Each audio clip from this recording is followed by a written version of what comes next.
Come to Sam Ash for hundreds of exclusive holiday deals on music and sound gear from the most iconic brands. Save big on professional and starter guitars, drums, digital pianos, horns, violins, DJ, and electronic production equipment. Supercharge your home studio with deals on podcasting, streaming, and AV equipment like speakers, microphones, headphones, and acoustic treatment. Plus, with 36 months no-interest financing on thousands of items, you can get the gear of your dreams right now. From our incredible selection and service to our lowest price guarantee for over 95 years, real musicians know you only go to Sam Ash.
Realizing my potential has been what my career has been all about. Things that I've dreamed about have actually come true. And the Patriots have won Super Bowl 36. Unbelievable. Things have happened in my life as I kind of hoped they would happen. It's been, just a complete evolution. You know, how I just kept kind of fighting and clawing to continue to power forward. You just keep putting one foot in front of the other, and you keep trying to make progress. So when I look at over 20 years, I look how far I've come. But there's not one step that I took where I realized, look how far I've come.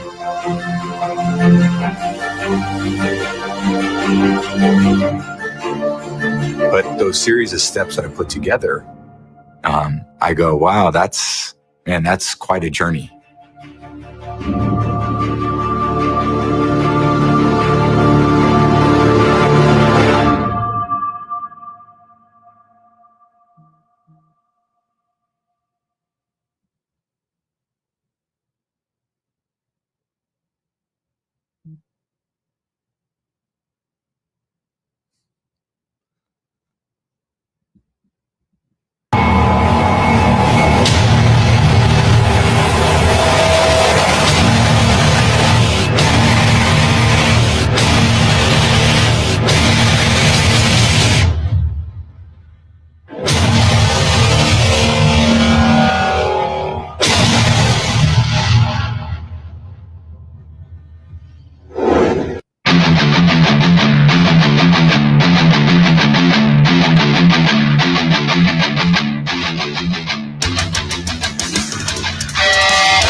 You're now in the Sports Web, a sports talk show for the hardcore fan. Bring your passion, bring your excitement, just don't bring any nonsense. Hey guys, what's going on? Welcome back to another edition of the evolution of Sports Talk Television here live nightly on Bucs Report. It's the Sports Web. I'm your host, Peter Blake, giving you something to think about. And as we always start off the Sports Web, even on a Monday, bring your passion, bring your excitement, just don't bring any nonsense. On tonight's show, we'll have the Tampa Bay sports broadcasting legend, 40 years of sports broadcasting experience, WTSP Channel 10, WFTS Channel 28, Mr. Al Keck on with us talking about what else? Your Tampa Bay Buccaneers around the NFL because this is your pro football edition. But that does not necessarily mean we won't talk Tampa Bay Buccaneer football with you here on this broadcast. At 10 o'clock, we will have the legend himself, Mr. Leo Haggerty, former Coach Scout and now media member of Night Sports Productions, It's Sports Mag. At 10 o'clock, we will have Blake Anthony on and just a little bit of Sports Talk 49. And then we will have Rick Hughes from the Cheap Seats. So a busy, packed show. And then, of course, your phone calls because we could do it without you, but we would rather not. We love our web heads out there, the 65,000 following on Facebook. 727-255-0391. It's 727-255-0391. And, of course, this show is brought to you by MyCannabisCard.com, the nation's first and largest cannabis card doctor network and home of the guaranteed fast-track cannabis card approval with over 2,500 state licensed doctors and 30-plus qualifying conditions. My Cannabis Card is by far the most effective way to secure your cannabis as stress-free as possible from the comforts of your own home. It's mycannabiscard.com. Tell them the Sports Web, Bucs Report, and Peter Blake sent you. So without all the advertisements, let's get down to business. Let's get out to Al Keck, the Tampa Bay sports broadcasting legend. Welcome to the evolution of Sports Talk Television. Happy Monday, and we are 20 days away, Al, from Bucs versus Saints on September 13th. Welcome. It's creeping up here, and hopefully, every day you keep waiting for that huge story about all kinds of cases, and I thought maybe we had that last weekend when there was the story about some 70-some cases that were positive, and then they retested them. Everything's cool today. So the main thing is that we keep going forward, and hopefully everything stays that way until September 13th when the Bucs take on the Saints in the Superdome. Yeah, and I mean, that's where we want to start. The NFL has cleared all individuals who tested positive over the weekend for the coronavirus.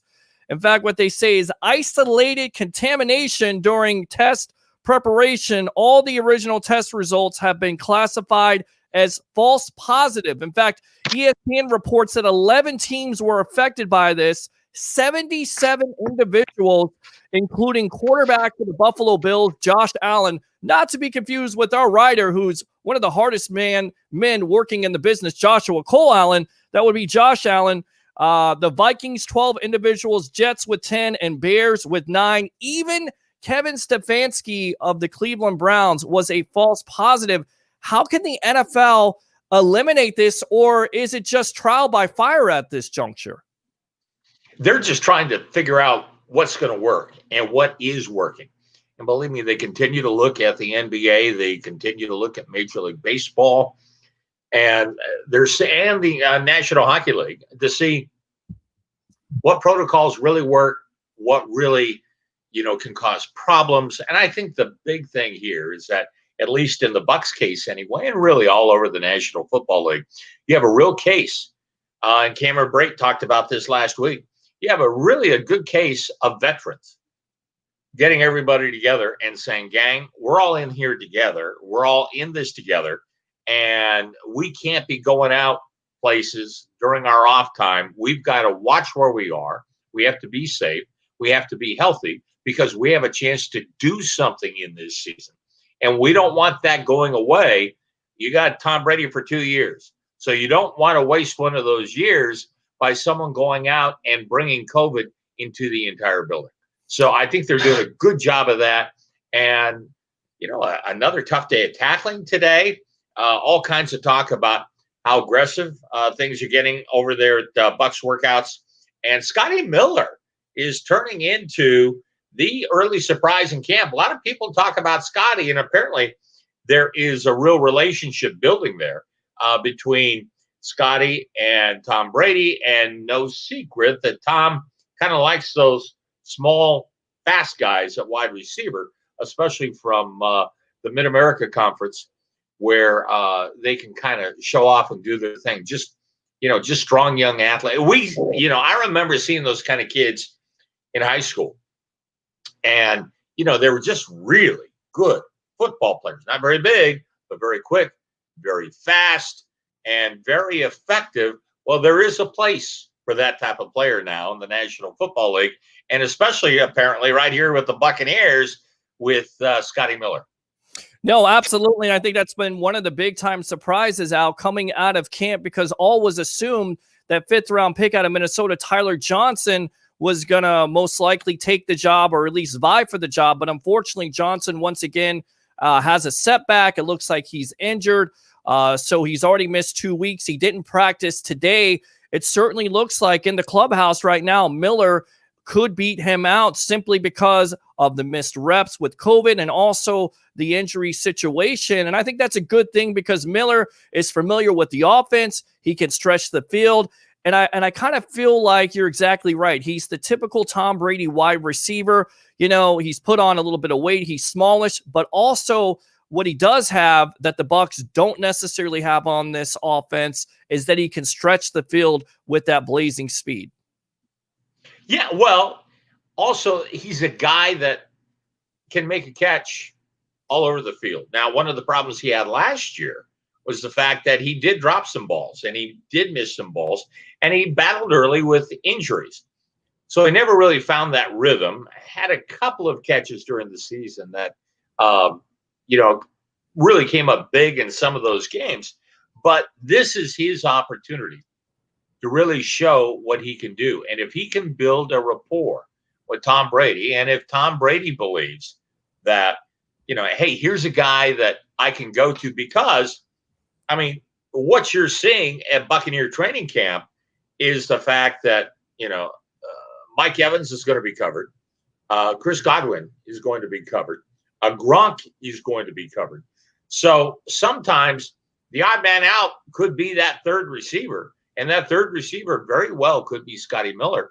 And if Miller kind of eases into that role and develops into that role, since he was such a guy that showed up for every workout over at Berkeley, and that relationship with Tom Brady, that's great. I mean, that's absolutely great because if he can carry this over into the regular season, it could be huge for the Bucs. Just want to announce this too. Also, Joshua Cole Allen will be at training camp tomorrow. He'll be covering it for Bucs Report, so definitely stay tuned for that. He'll be live tweeting. We'll get him on tomorrow night on the Evolution of Sports Talk Television. And right now, Al, this kid has joined us, and I call him a kid because, he's younger than me, but he's joined us the last couple months, has absolutely been killing it, thriving in those Zoom meetings, providing us with the information that we can provide here on the Evolution of Sports Talk Television. So exciting stuff. And just continue to follow Bucs Report and the Sports Web because they got a lot of surprises for you coming up. Now, it hasn't necessarily all been good for the Bucs. TJ Logan and John Franklin III have gone on the IR. Much was expected from a Franklin III. They didn't know if he was going to be a wide receiver or defensive back, possibly even a third quarterback. So that's kind of disappointing because it certainly seemed like Coach Arians had some big-time plans for him, maybe even putting some packages together. Even though you have a Tom Brady, you still can use that speed to really make defenses account for it. Well, the biggest rumor out there right now could be, in my mind, the biggest move of this training camp, and that's if the Bucs do come to terms with A.Q. Shipley. He's an offensive lineman, played for Bruce Arians and the Cardinals, and is a center, but he can fill in other spots on that line. And he is that veteran offensive lineman that the Bucs have so desperately needed, that has real starting experience and has real experience in this Bruce Arians system. I don't think he's going to, beat out Ryan Jensen for the job, but he's just a guy that you could plug in anywhere because, believe me, during the course of a season, you will lose offensive linemen. And to have a guy like Shipley, 11-year veteran, to be able to come in at a fairly decent price, that is huge for this team. And I think it's one of the biggest moves that they have made in this entire training camp time as they started to, kind of add pieces here and there to, to their roster. And this is clearly an example of veteran players that still have a little bit of tread on the tires that clearly want to play with Tom Brady. And Yeah. so if you can get a guy like this, to me, that's huge. Well, it's depth. I mean, it goes back to your favorite webhead. That would be Mr. Johnny Dean, who has talked about it constantly. I'm concerned about the depth, so I'm curious to hear what Mr. Dean thinks tonight of this move. Of course, this is according to Adam Schefter. Shipley, 34 years old, played with Bruce Arians from 2015 to 2017. The Bucs also re-signed Spencer Snell with the loss of a TJ Logan, who was looked at as a special teams guy. Now, Snell may be able to not only provide wide receiving depth because of the Johnson injury, but also some special teams work. I got to ask you, because we kind of missed these comments. Coach Arians kind of said in so many words, just paraphrasing, that Rob Gronkowski, he looks totally different from a couple years ago. In fact, he looks like he did 5 or 6 years ago. And then Gronkowski responded, if I have to miss reps, I've never missed any reps, so I'm okay with going as many reps as the Bucs want. But then again, I respect the coach's decision. What do you make of these comments from BA about Gronkowski looking like he's found the fountain of youth? Well, let's remember he didn't play last year, and let's remember that throughout his career with the Patriots, he missed a lot of time, especially later in his career with injuries. So why beat a guy up? Why use a guy up in training camp when all you want to do is get him ready, get him in football shape, and get him ready for that season opener? Because when you look at that offense with Evans, Godwin, and Gronk, that is an incredible receiving core. So if you have that, you want to do everything you can to get that ready for the season and to take advantage of that as much as you can. So I know there was talk earlier in the camp about the fact that Gronk, I think Arians said he was in New England shape, that he wasn't in Florida shape yet. And we've all been there, with the exception of those of us that have, there are some people that grew up here and actually grew up with this kind of weather. But we all remember the rest of us, especially when we were adults, if you moved into the area in summer, how long it took you, not even as a football player, just as a human being, walking around and getting used to this. And even now, I mean, I've been here since 1988, so I'm used to it, and it doesn't affect me any longer. But I can only imagine a first-year player coming in and having to wear football gear, be out there on the practice field, and go full speed. You could just totally feel like you're being smothered. So I get it. He's just trying to do all he can to get him in shape. And let's remember, Gronk played his college football at Arizona. Two different, you hear that all the time, different kind of heat. It's still hot as hell. And so he's got to do whatever he can to get into shape. And it looks like he's doing that. And hopefully he's ready to go for September 13th. And that'll be in the Dome. So imagine the comfort of being inside in the Dome, playing under those circumstances, as opposed to being outside. Buy or sell that you think the Bucs are going to play him a lot of reps, or is this just coach speak by Coach Arians where you're just saying the right things? They're looking to preserve him during the season because they're really not sure with all the injuries to his back. Do you feel like he's going to be the same Gronk from 5 or 6 years ago, or is this just coach speak? Well, if he is 80% of what Gronk was a few years ago, that's still one of the better tight ends in the National Football League. So do what you can to get him in as great a shape as you can, but keep him as healthy for as long as you can, and put him in the spots that really work for this offense. And it may be, it wouldn't surprise me if it's a lot of Gronk early on because of the relationship they have. And it may be that as both Gronk and Brady are growing into this offense, he may be looking for Gronk more because he knows where Gronk will be. And that would not surprise me early on. But it's a great time to kind of play with things. And they are playing with things over there at $1. And, they make it very, if you go over there and you watch practice they're not bashful about saying, okay, those plays you just saw, that's a stay right here. You're not to tweet those. You're not to talk about those. You're not to, share those with the outside world. And if you do, you'll be gone. So, I mean, that's the way it is throughout training camps, everywhere. It's always been that way.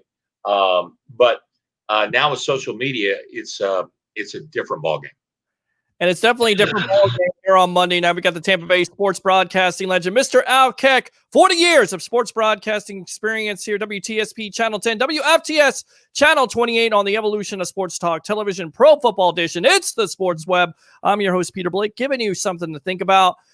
You're exactly right. And I tell you right now, speaking of relationships, the thing that I was really surprised by, and it's a good thing with O.J. Howard and his comments, how much he's already learned from a Gronk on just footwork alone, how to run block. He even said he needed to improve in that area, kind of dropped the ball last year. So what are your thoughts about Gronk and what he can bring to that tight end room already in this short amount of time? It certainly seems like he's making a difference, especially with a player like Howard. We're talking Gronk. This is Gronk. If someone had told Buck fans back in December, listen, I know it's going to be frustrating ending the year the way you did, but when you start training camp again next year, not only are you going to have Tom Brady, but Gronk's going to come out of retirement, rested, motivated, ready to go. Would you be happy with that? I don't think there's a Buck fan out there that wouldn't be happy with that. So, if nothing else, simply his presence on the field will have the attention of opposing defenses. And whatever that can do to help the likes of Mike Evans and Chris Godwin and maybe Scotty Miller, all the better. All right, let's go out to the webheads here. Read these comments. Lots of webhead comments tonight. And, of course, open phone line, 727-255-0391. It's 727-255-0391. Don't be scared. Get on the phone line tonight on this Monday night edition of the Evolution of Sports Talk Television. So Sitton says, love it. It's a Bucs life, says Ben. Sitton again, I can't wait for football season. Can't wait to whoop on those Saints. Our time, Corey Brown says, breaking news, I'm back on the sports web since April. Welcome back, troll. Let's go Bucs. Eric says Earl Thomas will not be a Buck. Let's just put that out there to begin. We'll talk about that in a moment. Why is Barry Melrose talking Bucks? Douglas O'Connor says, somebody says you look like Barry Melrose. Is that a good thing or a bad thing in your opinion? Hey, listen, I'm just, anything is good. Believe me. Okay. Big Al says, sitting there you go.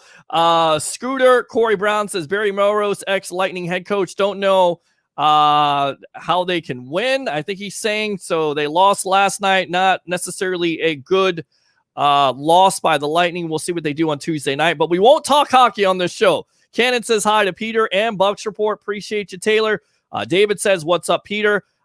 Sim Buck 1, Al Keck. Eric Scott says, what do y'all think about Scooter's skill set compared? And I think that would be Scotty Miller. Edelman, Walker, Amendola, he's definitely faster than those guys. You agree with that? I absolutely agree. I think he's faster than those guys. And people look at body type. They have the same body type, but once again, the facet that this Bucs offense doesn't necessarily have is speed. Well, I like what he brings, and I like the position where he can bring that to. And we all remember what Humphries brought to this offense a few years ago. And I think that was a huge loss for the Bucs a year ago, and they still ended up with one of the best offenses in the NFL. So imagine if they had had Adam Humphries and what they could have done with him in that offense a year ago, because what they had done with him before. Now, adding Tom Brady and his affinity for those type receivers, now you have Scotty Miller, who is younger, maybe more athletic and faster.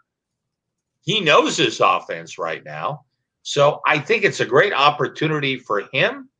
Hopefully he can make the most of it in camp, continue to establish that rapport, so that when the season starts, the real season, he can be a factor in that passing game for the Bucs. Because again, Brady's a guy, even though he gets rid of the ball so very, very quickly, he goes through his reads. And he knows when he walks up to the line of scrimmage, chances are who's going to be open. So if he has a rapport with Tom Brady, Scotty Miller, that's only going to help everybody. No, absolutely. And Scotty came on last year. I mean, he had his bumps in the road, but when he was able to stay healthy, and that's a big concern because all those wide receivers suffered hamstring injuries. So first and foremost, you want to make sure, knock on wood, you keep all those wide receivers healthy. You don't want a hamstring injury because it can become a lingering thing. So again, knock on wood, hopefully they stay healthy. But when he was out there and healthy, it seemed like he certainly got more comfortable. And once again, he has that facet that you just can't teach. It's the speed, greasy speed. Earl Thomas is AB on defense. We'll talk about that in a moment. Sitton says, what's up? NBA rigged. What's the percentage that the Bucs will use 12 formation, 2 tight ends? Do you feel like they're going to use that a lot? Because people are talking about O.J. Howard, Rob Gronkowski. But then again, you use that formation, then it kind of takes away from your 3 wide receivers, right? Well,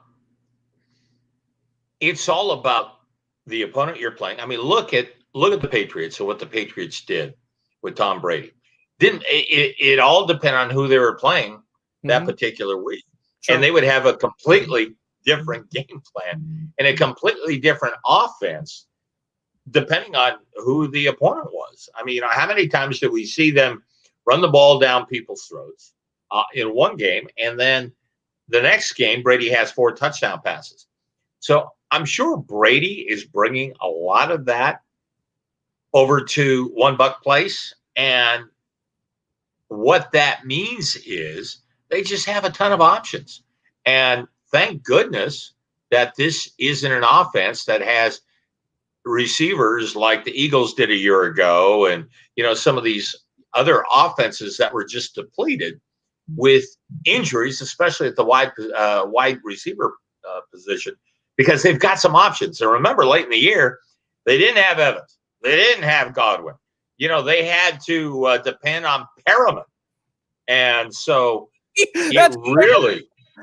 what's that? That's your favorite wide receiver, right, Al? Oh, my gosh. I mean, he struggled so much at the beginning of last year. I mean, he had trouble breaking a huddle. And so thank goodness at the end of the season, he was able to get his act together. And so I just, between you and me, and I know this is going to just stay between us. Yes. I hope we have limited times with, some of the personnel. I mean, if I see Dare out there at running back in the 4th quarter during a crucial drive, I'm going to go nuts. Okay. The Bucs have got to have some different options. And other than that, I know he catches the ball coming out of the backfield. I know all that, but I still him running, straight into the ass of Perriman and knocking him over and screwing up a play at the goal line. And there seemed to be so many times last year when there was a key play and Dare was on the field, and I'm going, you've got these other running backs over here. Why are you using this guy? And, obviously Bruce has got some affinity for the guy. I just don't see it because I'm not with the kid in practice every day, but I just think they've got hopefully better choices coming up this season. Now, Al, with the Logan injury, do you think now Dare makes the team? Because there's been a lot of talk with, adding McCoy, a Keyshawn Vaughn, a Calais, that they may part with the Dare. Do you think Dare could be in danger of losing his job, even though he knows the offense? Well, I don't think it's so much about the offense. I think it's about special teams. And now while I do have my concerns about him in certain situations on offense, I don't have those concerns about him on special teams because he is a pretty good special teams player. And I get the impression anyway, that's his major value to this franchise is his ability to play special teams. So let him play special teams and please have him out there in special teams. They will figure out. I mean, I find it hard to believe that they waste a 7th-round draft pick on a kid that they're not going to use him and or just flat out cut him. They're going to take a good look to see what he has and what he can do. That said, the kid's not going to have preseason games to show off. He's got to really do it in practice, and hopefully he makes his mark then, because from what we remember, the key thing with him even being a part of this team was the fact that he's got some pretty good speed. Yeah, no, he definitely has a pretty good speed. All right, let's go back out to the web hits here. So the percentage to me to answer that question, I think it's up in the air. And like Al said, they're going to look at every matchup. They may play 12 personnel. They may play 13 personnel. They're going to definitely have their options. And that's the scary thing about this offense. Even though they were ranked 3rd, they could actually get better with the cutting down of the turnovers from last Well, I certainly hope they get better. They've got Tom Brady as their quarterback, and they've added Gronk to their tight end room. So this offense should be better. And the beauty of this preseason and training camp for the Tampa Bay Buccaneers is that nobody knows what to expect. They have an idea. They may have some theories, but believe me, the Saints, they don't know what the Bucs are doing. They don't know what the Bucs, I mean, there are all kinds of possibilities. We've already heard about, hey, the no risk it, no biscuit, Bruce Arians offense, he throws it downfield. Well, we've already heard about how the Bucs are using that, but they're also kind of reining it in a little bit using the quick passing game, which can make things even tougher with a Mike Evans. And the fact that Brady is just so much more accurate on throwing those kind of balls. He hits guys in stride. They don't have to bend down to make a catch. They don't have to hit the ground to make a catch. They can make the catch and go. And so that is crucial for this football team, that they have that capability.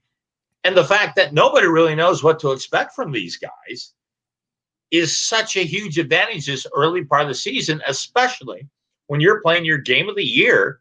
And when you play the Saints in New Orleans in the first game of the season, rest assured, it is your game of the year. And if you can win that game at New Orleans, you have a huge leg up on the rest of the division, even though it is only the opening game.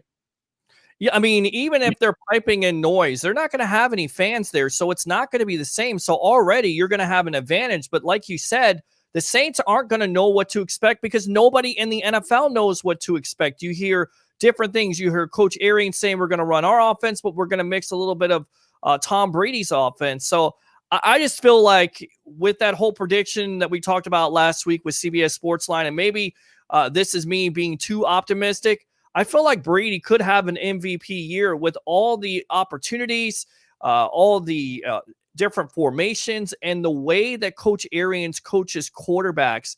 This certainly seems like something that could be real special this year in 2020. Maybe it's just me, but I feel like he could put up career numbers just because he's got that chip on his shoulder.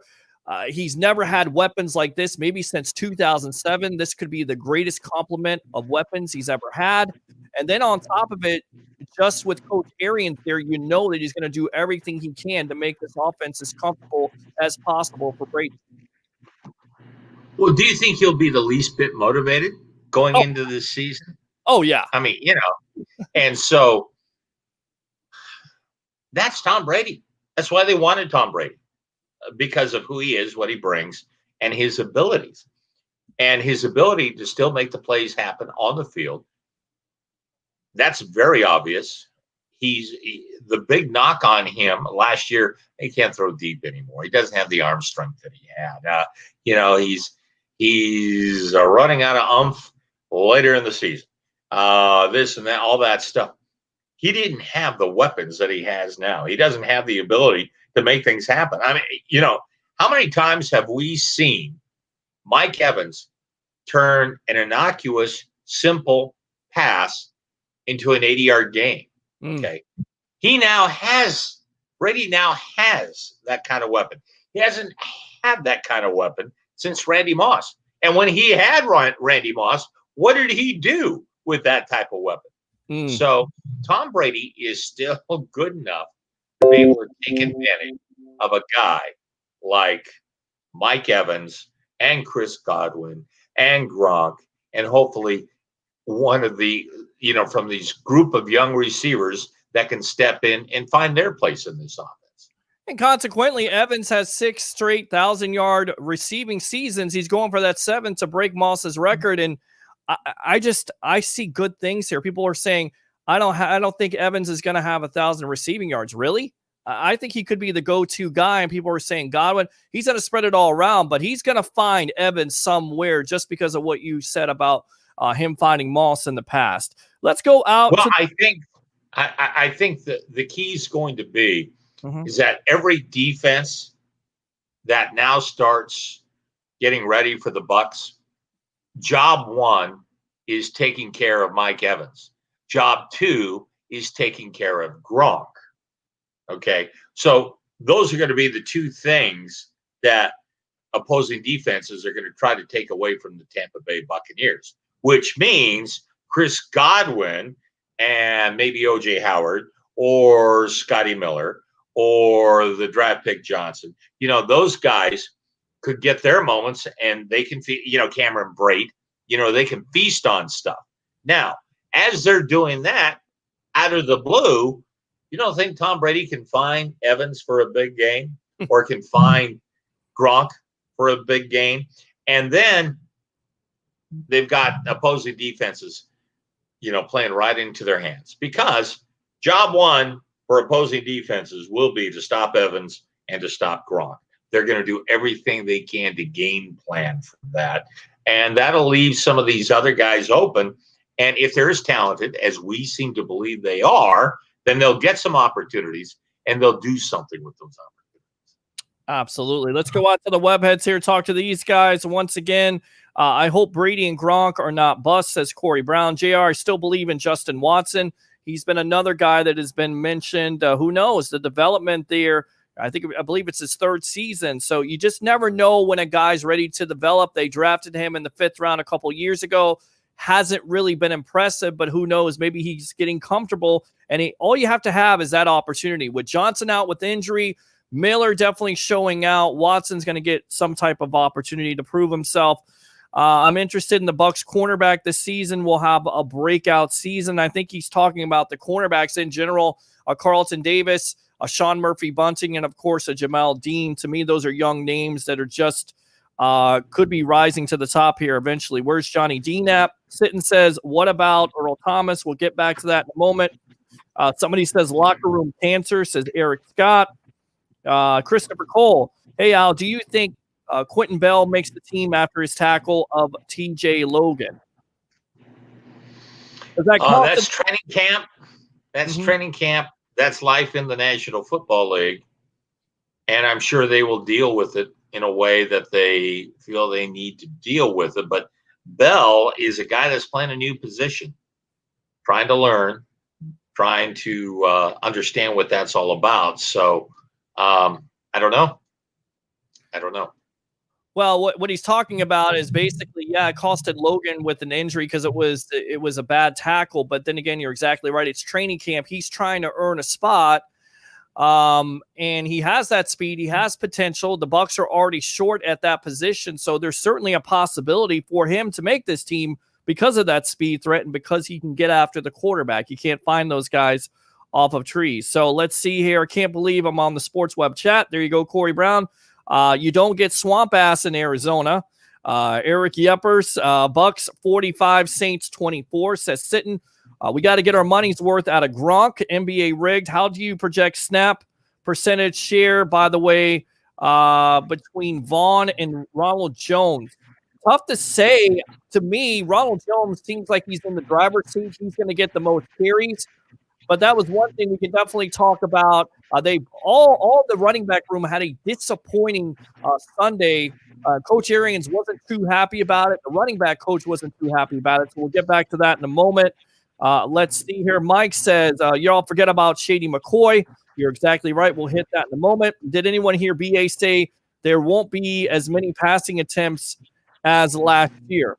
Well, I don't know. I don't know whether to take his word on that or not, but that could be a good thing because, once again, you have that balance to your running game. Now, let's talk about Earl Thomas.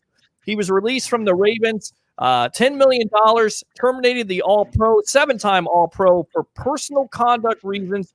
Jason La Canfora of CBS reports never meshed well on or off the field since the club signed him back during 2019.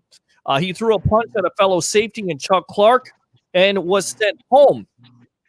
Furthermore, Richard Sherman had this to say: "It's really sad how things have played out for a man who's like a brother to me.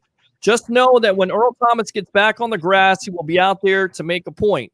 He's still one of the best in the league, and I look forward to him being able to prove it again." 49ers, Cowboys, and the Texans are supposedly interested. 49 tackles, 2 sacks, 2 interceptions in 15 games last year. La Canfora says he was easily the most disliked guy in the locker room. And in fact, the club's leadership council was adamant about moving on from an Earl Thomas. So am I missing something? I get it. He has the talent, but why would Bucs fans or anybody at that point, besides talent alone, want this guy in your locker room? Because it certainly seems like you could put him up there as being a cancer. Well, he certainly wore out his welcome in Seattle. Who's the head coach in Seattle? Pete Carroll. Players love playing for Pete Carroll. If you can't play for Pete Carroll, there's something wrong with you. And the same can be said for John Harbaugh. Players love playing for John Harbaugh. If you can't play for John Harbaugh, there's got to be something done with you. Right? So, he's 0 for 2 now on teams where he has played, obviously, at a very high level, but he's worn out his welcome. So he's made it very clear he's from Texas. He would love to play in Dallas, but what this is lining up for Jerry Jones with is the fact that Jones is going to get him at a much better price because of the situation. And Thomas is not going to be able to demand a huge contract. He's going to have to sign for what he can get. And if you can't play for those 2 head coaches, chances are there are a lot of people you can't play for.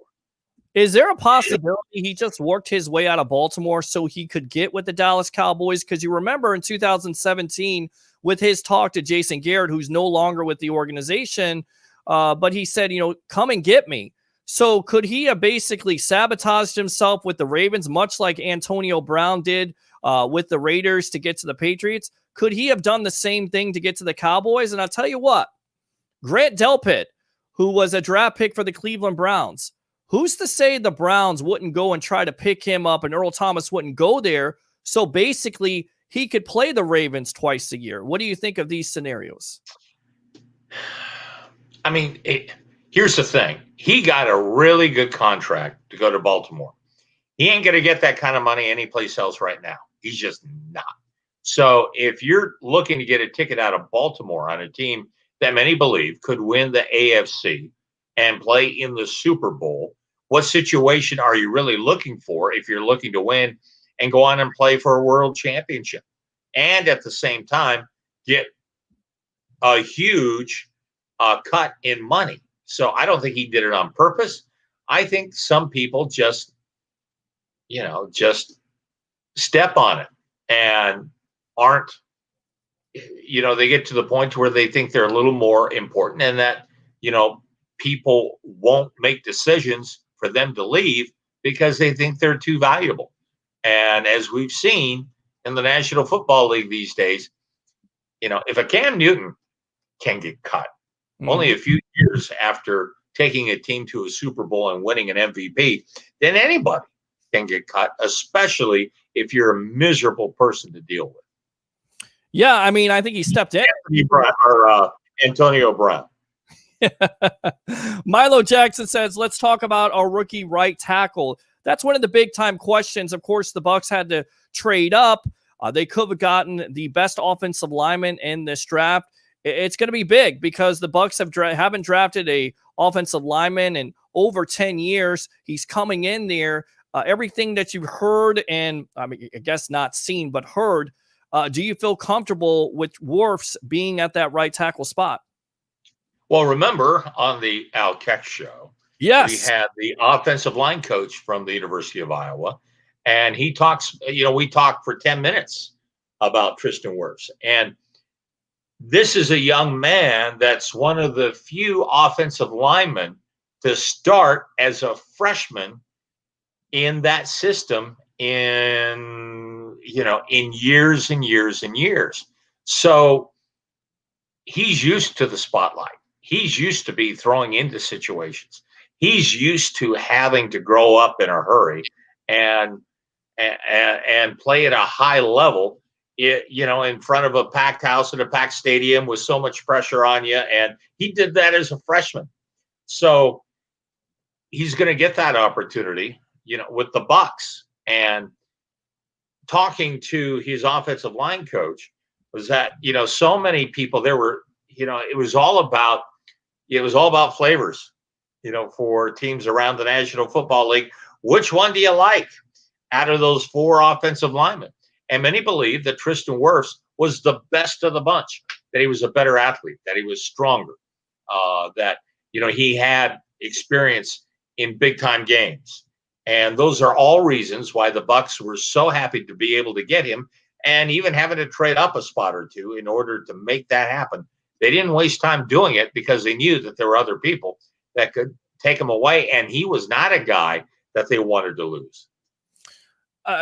You know what? Tell everybody about the Outkick Show tomorrow night. You got a very special guest. Go ahead and promote it. Of course, that starts at 9 o'clock exclusively here on Bucs Report. What special guest you got at 9 o'clock tomorrow night here, Al? Well, we have a special guest every time we do a show, Peter. So tomorrow night, it'll be a fun one. We've got Bubba the Love Sponge. And Bubba has a huge advantage over the rest of us in that he has seen Tom Brady up close and personal with these Buccaneer receivers, because he was able to go to one of his workouts at Berkeley Prep and be right there in the field and watch the whole thing. And he describes it like you wouldn't believe. It's a fascinating story. He's very close friends with Deion Sanders, and Deion Sanders' son is going to be one of the top recruited quarterbacks in the state of Florida. So, Brady, asked him to come to Tampa and to get some experience and to learn. And Bubba talks a lot about that, talks a lot about this day that he was able to be there for the workout. And then we get into his career and get into his life and some of the difficult things he's had to deal with, and the controversies, and how he's had to learn from things. And it's a fascinating story. It really is. It's a great interview. In fact, it was such a great interview. Normally I try to do 2 big interviews a show. It was such a great interview. I'm just going to let it run. And it's great all by itself. So I'm really looking forward to having Bubba on the show tomorrow. And then next week, we've got another really cool guest. Jim Leavitt will join me, and we will talk about his time at the University of South Florida and his time in the National Football League. And that will be an incredible conversation as well. So 2 pretty good guests. I mean, you got Bubba, you got Jim Leavitt. You don't see that stuff on radio during the week. You don't see that stuff on TV during the week. You're going to see that stuff on Bucs Report, on Facebook Live, and the Outkick Show. There you go. Tomorrow night at 9 o'clock, Bubba the Love Sponge. And then the week after that, Mr. Jim Leavitt, former USF head coach, linebacking coach for the San Francisco 49ers, Florida State, Oregon. The list goes on and on and on. That should be a very good interview. Now let's talk about Sunday. It wasn't all good for the Bucs. In fact, not very successful with running backs catching. Ronald Jones, LaShawn McCoy, and Keyshawn Vaughn. BA says, I didn't think our running backs were particularly sharp catching the ball today, and it started in warm-ups. We addressed it after practice, and everybody has got to be ready. They need to that's unacceptable. They need to catch them. And then Todd McNair, the running backs coach, said having a Saturday practice off might have contributed to the miscues on Sunday.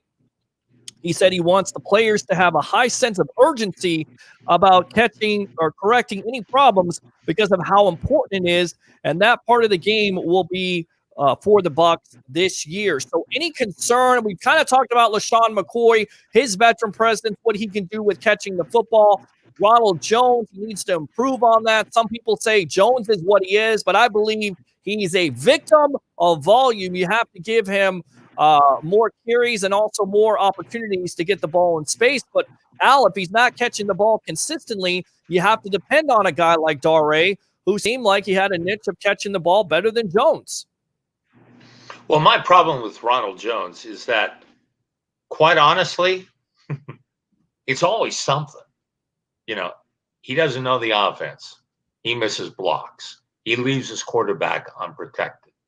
Now he can't catch the ball effectively coming out of the backfield.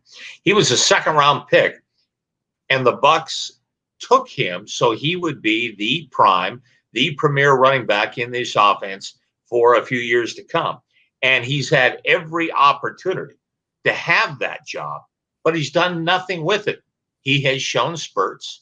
He's had a game here, a game there, but he's never really had that huge series of games to where he's established himself as, one of the top 15 running backs in the National Football League. And we keep hearing about how running backs are nowhere near as important as they used to be. So if you can't be in the top 15, how important are you as a running back? And so the Bucs are going into this season with the idea that Ronald Jones is their number one running back, unless he messes it up. And there have been just too many times in these previous 2 years that he's messed stuff up. So, if anything, here's a guy that should always be ready for every opportunity he has to establish himself as the number one running back on this team and do that. If he was dominantly the number one running back on this team, I know they want to do different things, and anymore it's running back by committee. But if Ronald Jones was doing what they expected of him as a second-round pick, they would not have spent a third-round pick on Keyshawn Vaughn. Good point. So I'm tired of this Ronald Jones stuff. If you're going to be a National Football League player, show it. I know it's practice. I know it's training camp. I know, it's not the end of the world if you drop some balls in training camp. It's just that social media and the way our world is right now, you're gonna get an awful lot of attention when you make those kinds of mistakes. But all he's done for so much of his time here is not lived up to what the Bucs had hoped he would be when they drafted him out of USC. So I think the ice is really thin for Ronald Jones. He's going to get an opportunity this year to show what he can do in the National Football League. And if he doesn't, he's going to be SOL, certainly out of luck. And, hopefully the Bucs do have a running back there that can win that job, because the running game is going to be even more important with Tom Brady. And it's also important with running backs catching the ball out of the backfield, because Brady has a propensity of throwing to the running back. So you're definitely going to have to be on your P's and Q's. Make sure you're catching the ball consistently. Now, besides offensive line and maybe that back end, what's the other big question mark? Would it be kicking to you? People get upset about kicking and make a big deal out of that. My whole answer to that is score touchdowns. Don't worry about field goals. Do everything you can to put the ball in the end zone. And if he's missing extra points, well, then that's something you can deal with. Right. But to me, what this team has to do, once they get the offensive lineman that they got today in A.Q. Shipley, they've got to make sure those young defensive backs continue to improve the way that they had at the end of last year and become a dominant part of this defense. Now, we saw at the beginning of last year, they were anything but that. On every single pass play, they spent more time pointing to each other and say, that was you. No, that was you. You were supposed to do that and that kind of stuff. They spent more time doing that than covering guys. Then as things got going, then they started to improve. And I think one of the reasons why that, secondary was able to improve was because of JPP. JPP came on the scene and automatically added an energy and started putting pressure on opposing quarterbacks that was not there before. So still, I do believe that this young secondary, and just because they played well at the end of last year doesn't mean they're going to be hell on wheels to come out at the start of this season. They're taking on Drew Brees and they're taking on Michael Thomas. So they're going to have to be better than they were at the end of last season. Can the Bucs win a shootout? Probably. But I would think that they're hoping that this defense and specifically this young secondary can improve like it did at the end of last season. Al, we could have a kicking competition because on Friday, Gay was 1 from 4 from 40 yards. Elliott Fry was 3 for 4, including a 56-yard field goal. And then you look at last year with Gay, 27 for 35, 77%, but 21 from 29 from 30 yards and beyond. To me, that could be a concern. And because you don't necessarily have those game situations, do you feel like Gay could be in danger of losing his job to an Elliott Fry? Oh, absolutely. I mean, all it takes is, one bad game. I think that they will give him the benefit of the doubt because he is the incumbent and he was a 5th-round pick a year ago. So I think they will give him the benefit of the doubt for game 1 at New Orleans. But if he doesn't perform there, he's gone. He is. And the Bucs are not going to waste time. And I'm not just talking about kicker here, and I'm not just talking about Matt Gay, but they're not going to waste time with people this year. They can't.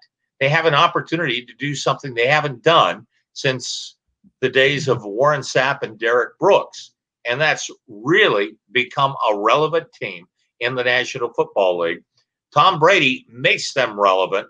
Tom Brady needs a defense and an offense, and when called upon, special teams players to make plays when they need to make it. And if the kicker ain't getting it done, the kicker ain't going to be there. There are other kickers out there, and the Bucs know about that life all too well. And, you can criticize a general manager. I mean, especially if you were to point at the miscues of Jason Light, my goodness, he spent a 2nd-round pick on Roberto Aguayo. He spent a 5th-round pick on Matt Gay. He's done everything he can to address that problem, as far as kicking with the Tampa Bay Buccaneers. So you can't point at him and say, hey, you're just letting this problem fester. Do something about it. He's tried to do everything he can. And the guys he picked at the time he made those picks were considered to be good players, good kickers. So, but things can change in an instant for a kicker. They're like closers in baseball. When they're on, they're on. And you just ride that thing. Okay.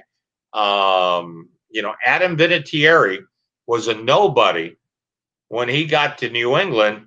He started hitting a few kicks, got his job, and was able to hang on to it because he continued to make those kicks throughout the years. And he had a Hall of Fame career. There aren't that many guys that are that different from Adam Vinatieri as far as being able to kick the ball X amount of yards with some kind of accuracy. He just does it when the game's on the line, and he's got a different mental approach than anybody else, but he still has the physical tools in order to make that happen. And I think Matt Gay has got the physical tools to be a good kicker in this league. It may not be here, but he's going to get his opportunity in game 1, but that may be his only opportunity. All right, let's go out to the webheads. It was no tackling drill, and BA wasn't pleased with the player that would be Quentin Bell, says Christopher Cole. Asked Jim about Willie T at FSU. I don't know. Tune in a couple weeks, and maybe he does. If the Bucs were to add one superstar in defense, which position do you wish they need? Sack specialist, linebacker, or defensive back?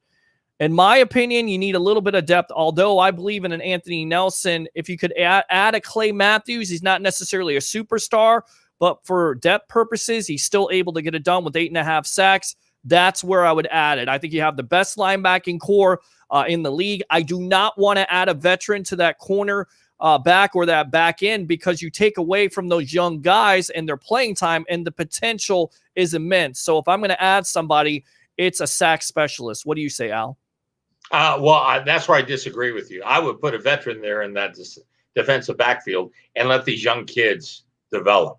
And if they develop at that point, because you are bringing a veteran in and these young kids are starting to come along, they will overtake that veteran, and then your problem is solved. So, but the problem is throughout a season, you're going to have so many injuries at so many different spots. I just think the place where the Bucs are the most vulnerable is that secondary. And I think they need all the help they can get there. I'm not saying go out and get Earl Thomas, but there are other guys out there. Yeah, obviously, Thomas plays safety, but I think you need a cornerback, a veteran cornerback out there, just in case. And I think that helped him more than anybody else. But again, today, getting AQ shift and getting that added to your offensive line, to me, is massive. I do. I like the move big time. All right, let's go. Next year, the free agent market for running back is going to be great. NBA rigged. Do you think the Bucs go after one of the Patriots running backs, Bowden, James White, etc.? No, I believe they're happy with their running back room right now. You draft a Keyshawn Vaughn in the 3rd round because he has potential. He can do all the things that maybe Ronald Jones can't do, so they can combine those players together and get the much-needed statistics. So I don't think they're going to go out and get anybody else unless, knock on wood, there's an injury, and that's also why you get a veteran like a LaShawn McCoy, because he can teach that running back room, and even though he's lost a couple steps, he's still going to be effective in that passing game. What's going on, Shooter and Stash? How you doing? Would you trade Vaughn straight up for James White? I would not. Absolutely not. And how do you develop without playing? That's where I'm at with this, Al. That's the reason why I wouldn't go after a veteran, because you look at Vernon Hargreaves, didn't have a lot of effort. Once they got rid of him, then you give those kids the opportunity to play and learn, and you can see them getting more and more comfortable. That's why I go with a Jamel Dean, a Sean Murphy-Bunting, and a Carlton Davis, who, by the way, Al, absolutely shut down a player like a Julio Jones and also a DeAndre Hopkins in those last 6 games. In those last 6 games. But again, what did Jamel Dean do at Seattle? What did you can go right on down the line. I remember, what was it, 2 years ago when, the Atlanta Falcons wide receivers just used and abused, Buccaneer defensive backs. Not all those guys were here, but, last year was a rookie year for those kids. And, they're a few mistakes away from really having a bad day and being exposed. Now, as much as they can develop during this time, and if they can continue to develop like they did at the end of last season, and JPP and Ndamukong Suh and Vita Vea can do the things up front, and they can get pressure on the quarterback, and they can stop the run game and all that stuff. But we're talking all about Brady and the Bucs offense and all this stuff in game number 1. We're not mentioning, Drew Brees and that Saints offense against this Buccaneer defense, which has the people in place. But again, that's assuming that those young kids continue to develop and don't make mistakes with no preseason games and limited practices, no OTAs.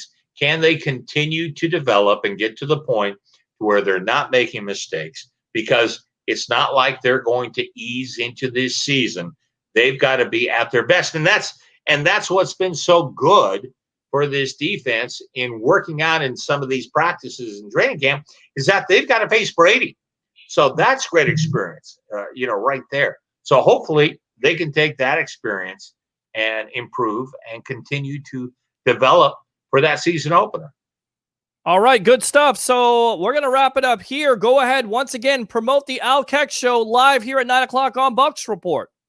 All right, we will have Bubba the Love Sponge, and he is phenomenal. If you've lived here in the Tampa Bay area, you know the influence that he has had and what he has come to be known for here in the Tampa Bay area. He talks about all that. So we've got Bubba this week. We have Jim Levitt next week, and he was very open, very forthcoming about a lot of things. And then when you start looking at our guests for on down the road later, as we get ready for the season, we'll have people like Sage Steele. We're working on John Lynch. I can go right on down the line and tell you about a lot of people that, PJ Fleck from Minnesota, some people that are really big names, fun guys that you're going to want to just sit down and listen to. And as I try to pick their brain about what's going on in the world of football. Good stuff. There you go. The Al Keck Show exclusively here on Bucs Report, 9 o'clock, the 40-year sports broadcasting legend, WTSP Channel 10, WFTS Channel 28, joining us tomorrow night here live from RPB Studios. Thanks a lot for your time on the evolution of sports talk television. All right, my friend? All right, Peter. All right, there you go, Mr. Al Keck. For the night, open phone line. If you guys want to call up, we're going to have Leo Haggerty, the legend himself, former Coach Scout, and now media member of Night Sports Production, 727-255-0391. It's 727-255-0391. It's the evolution of sports talk television. Join the 65,000 following we have here on Facebook, of course, live on Facebook, YouTube, and Twitter, and the Landry Football Network, Chris Landry Twitch channel. Let's go out to him right now, Mr. Leo Haggerty. Welcome to the evolution of sports talk television, my friend. How you doing tonight? Peter, it's another day in paradise, living the dream. Absolutely. I got to ask you, what do you make of BA's comments about Gronkowski? He looks like he's 5 or 6 years ago. He looks like he's not hurt anymore. He's not wearing the elbow pad. And then Gronkowski responds by saying, I'm not looking to miss any reps at this juncture. I've always played, but if the coach believes that they want to preserve me or cut down my reps, then I'll go through with that decision. What do you make of those comments? Again, we're looking at a guy who's been out of football for a year, so he had time to rest, time to get his body back into shape. Because, Peter, let's be honest, the guy was beat up. He was damn goods. And it wasn't because he did anything wrong. He took a beating. He lined up every play, he lined up every series, he lined up every game. And the toll on his body was just something that he had to walk away from. Yes, he looks a little better. He doesn't look like a 21-year-old. He looks like maybe he's, 28, 29, right in there. But he doesn't look like it's somebody who just doesn't have any tread left on the tire. So I'll agree with that. He looks a lot better than I thought he would look. He looks a little mechanical. I saw that at practice Sunday. But again, it's a guy who's been out of football for a year. It's not a switch you can just turn on. And what's going to hurt him is no contact with another team. He's the guy that needed the preseason games more than anything else just to get back into football shape. How concerned are you about the injury situation in the NFL with the hamstring injuries? Do you feel like there's going to be more of that because of only the 14-day padded practices and no preseason? Oh, I think so. I think you're going to see a lot more injuries because of that, Peter. And again, it's a shame because you're asking black guys to play 14 padded practices. I mean, whoa, that's 2 weeks of work. That doesn't cut it. I can remember asking Tom Kaufman that. I was out at the Giants training camp when they had that mini strike. And we were up there the day they came back. And I said, Tom, how are you going to play like this? He goes, we're not going to play real well. And that's the problem. It was something that you just can't control. The good news, Peter, is everybody's in the same. It's not a matter of, well, the Bucs are the only ones dealing with this. Everybody's dealing with it.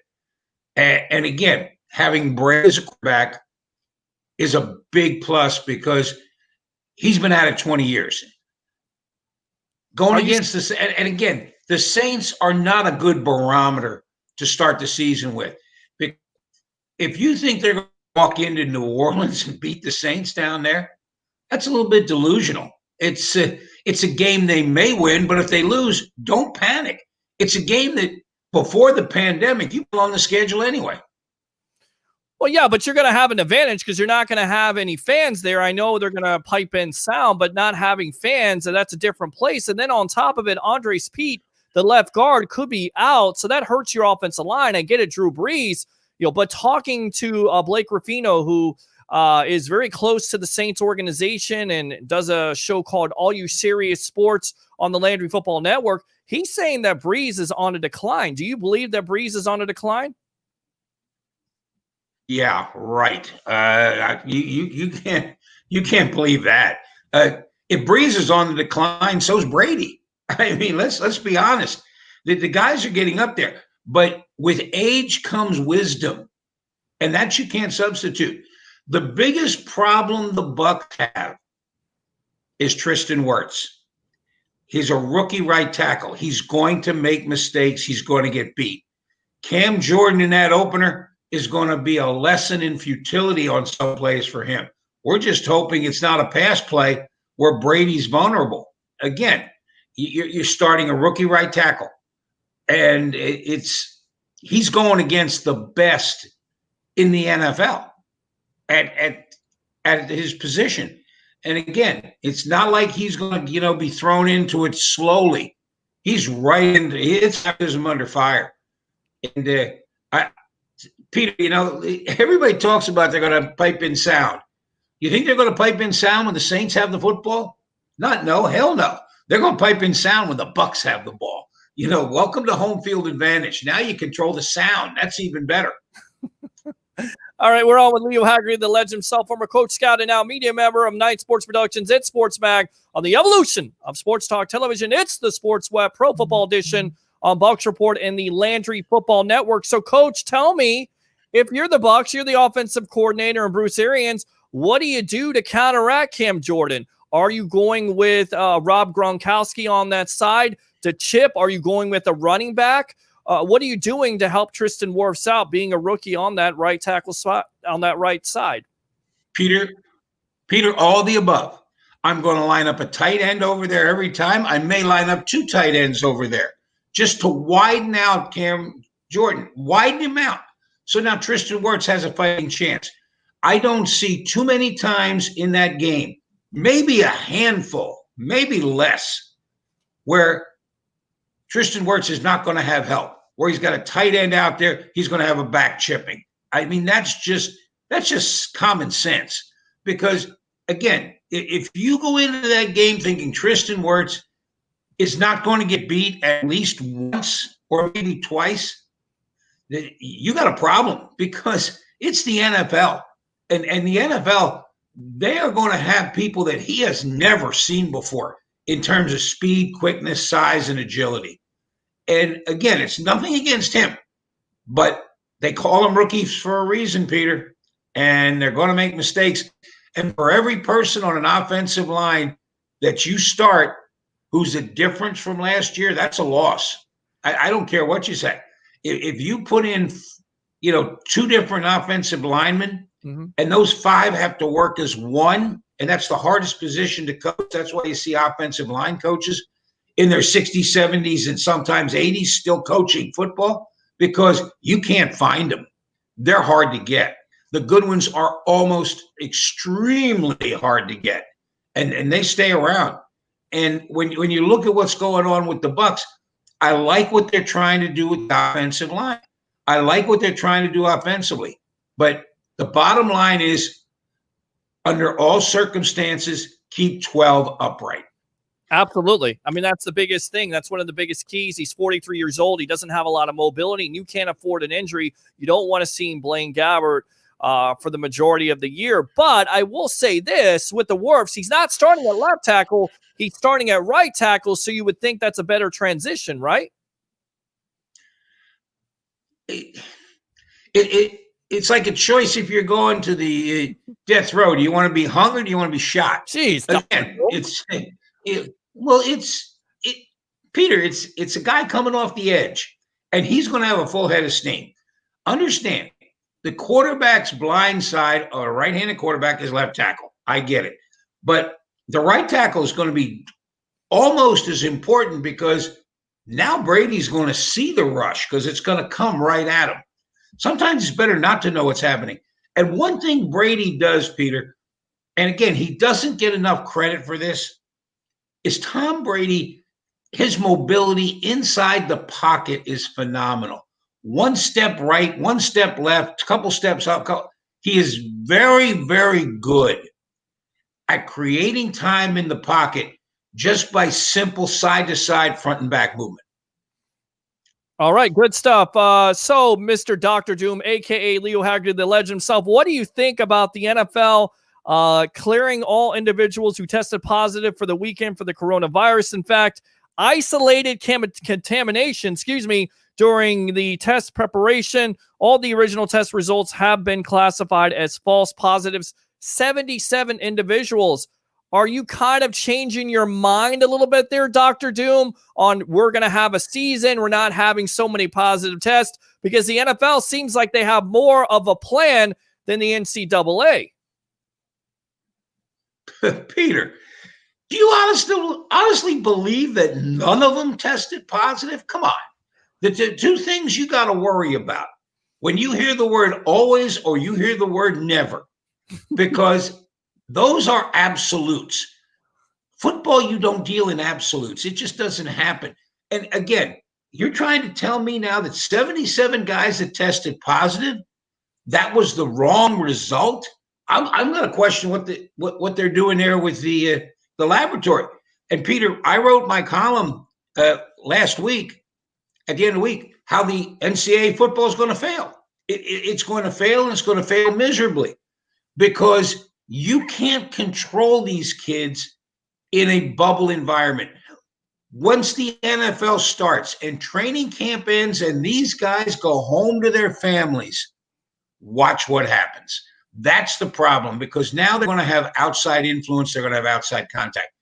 And again, any of the scribes that come out and criticize college football players because, oh, that guy went to a party, or this guy went here, this guy went there, please understand what we're talking about here.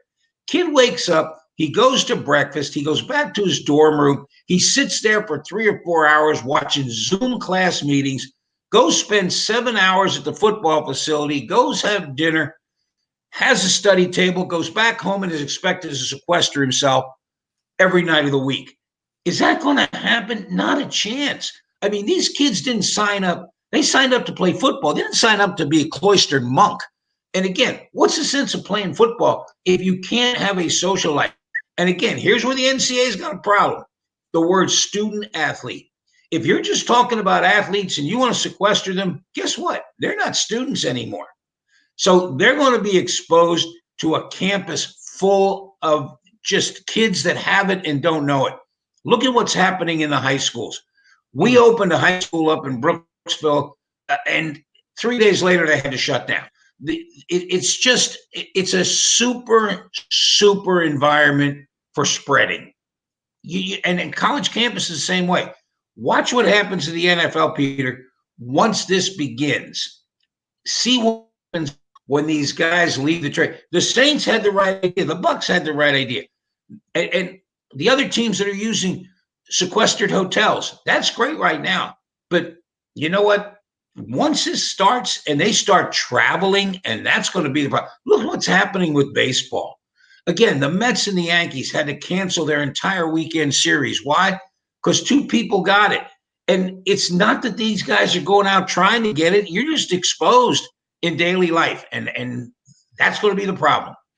And I get it. It's daily life and their kids, but at the end of the day, what's the priority? And I always say that with NFL. Oh, wait a second, Peter. Wait a second, Peter. Priority with the NFL is a totally different animal than priority with the NCAA. You're an employee. Your employer has guidelines you need to meet, and I agree with that. That's a priority. That's your job. NCAA, that's not their job. Their job is to be a student and an athlete. Now, we can start a whole program on how true that is, about amateurism versus professionalism. But you know what? If the NCAA wants to touch these kids, fine. You better pay them because that's what you're asking. But look, if I have to sacrifice something in order to get something else, which some of these college athletes have an opportunity to go to the next level, again, what's the priority? I get it. There's a kid. But look, you can party next year. Everybody's going through it. Don't be selfish. Take the necessary sacrifice. Peter.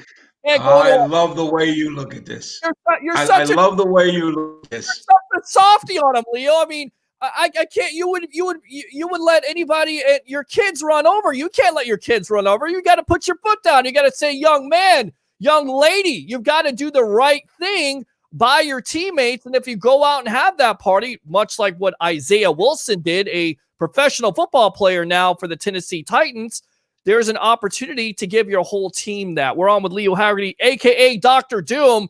Speaking of Doom, it looks like Earl Thomas's career is doomed with the Ravens. They cut him $10 million released for him throwing a punch at Chuck Clark as safety. And according to Jason LaConvora, easily the most disliked player on the team. He never fit with the Ravens on or off the field. So now, does he go to the Cowboys? Does he go to the 49ers, the Texans, possibly the Browns because they lost Grant Delpit to an Achilles? And my question is, could he have done this in order to basically sabotage his career with the Ravens? Because all along, he wanted to play for the Cowboys. Peter, you are starting to figure this out, and I am proud of you because look who is controlling their own situation. This has Jalen Ramsey written all over it. Yep. This is the way the players can get out of their contract. They can do something unbecoming to the team, detrimental to the team. The team releases them. Guess what? You just became a free agent. And Peter, I guarantee you, by the time I come on next week, on Monday, August 31st, Thomas will have signed a contract somewhere. With who? The highest bidder. That's the nice thing. Now he can sit back and take offers. And again, is it the right thing? No, but guess what? Players got control of that. Unless you want to look the other way and say, hey, you're going to stay here. We're not going to cut you. We're going to inactivate you. And again, who's it hurting? That's the thing. If he's that much of a cancer, if he's that much of a problem, then you got to get rid of him. But again, your garbage becomes someone else's Christmas gift. And the Cowboys will definitely look at him. The 49ers will definitely look at him. No doubt about it. And don't be surprised if the Buccaneers don't look at him. Again, they're secondary people. He may be better than anybody right now. Oh, but you take away playing time from an Antoine Winfield or Jordan Whitehead. You bring a locker room, possibly a locker room cancer in there. He couldn't work with the Ravens, Leo. The Ravens are a Super Bowl contender, and you can't work with them. You're easily the most unliked player on the team. If he comes into that locker room, I'm scared he's going to ruin these young kids and a Winfield and a Whitehead and a Mike Edwards. I keep what I have. I stay away from him. I mean, honestly, Leo, if you're a general manager, I get it. 7-time Pro Bowler, 31 years old. But you're going to pay this guy after basically he got kicked off the Ravens? Peter, didn't we say the same thing about a certain defensive tackle 2 years ago when the Buccaneers signed him, that he was the most hated player in the National Football League? And Ndamukong Suh's been a pretty good addition to the Buccaneers. And again, I don't think it's the same situation. I'm not. Say what now? I don't think it's the same situation because, yes, he did. Oh, I think it is. It's the same situation. It's a different set of circumstances. I mean, Sue wanted out. The Rams wanted out. Okay, it was mutual. I mean, Earl Thomas, we have no idea what went on in Baltimore. That's his way out. And again, I think it would be a disservice for Jason Light not to pursue this. I didn't say sign him, but pursue it and see what the ramifications, there's your SAT word of the night, Very nice. would be. And again, I'm going to disagree a little bit with Al Keck on this. Your secondary is determined by your pass rush. Mm-hmm. And again, I talked about this with the defensive line coach for the Buccaneers. I said, hey, look, JPP, Shaq Barrett, great guys on the edge, but Sue and Vea eat up double teams. He said, absolutely. It lets our edge rushers go one-on-one. That's the big thing. And they collapse the pocket. If you go back to when the Buccaneers won the Super Bowl, they got pressure with 4 guys. They could play 7. They didn't have to blitz. When they blitzed, it was to their advantage. They didn't have to blitz because they were behind. They didn't have to blitz because they didn't think they could cover. They didn't have to blitz because they didn't think these guys couldn't get to the quarterback. The Bucs won, I think, 48 straight games with a sack. So, again, it all starts up front. And I am happy to see those same guys up front showing up for the Bucs again, because their front 7, Peter, I would put them up par with anybody in the league. Mm-hmm. I absolutely agree with that. With the re-signing of Ndamukong Suh, Vita Vea, getting JPP back, a Shaq Barrett, and I feel like Anthony Nelson. And I don't know how you feel about this kid. They draft him 4th round out of Iowa. First and foremost, he's well coached under Kurt Ferentz. We've talked to Ferentz before out the Outback Bowl, but I feel like the potential is there. He's a lot like Nassib. He just needs some opportunity. How do you feel about Nelson? And should the Bucs consider a Clay Matthews or somebody of that ilk to come in there and be some type of backup for that linebacking situation? You know what, Peter? There's 2 things you can't coach: speed and size. What does Nelson have? He's 6'7", and when he stands on the football field, he looks 6'7". He is a big. Carl Nassib was a big man. Nelson is a bigger man. He's even bigger than Nassib.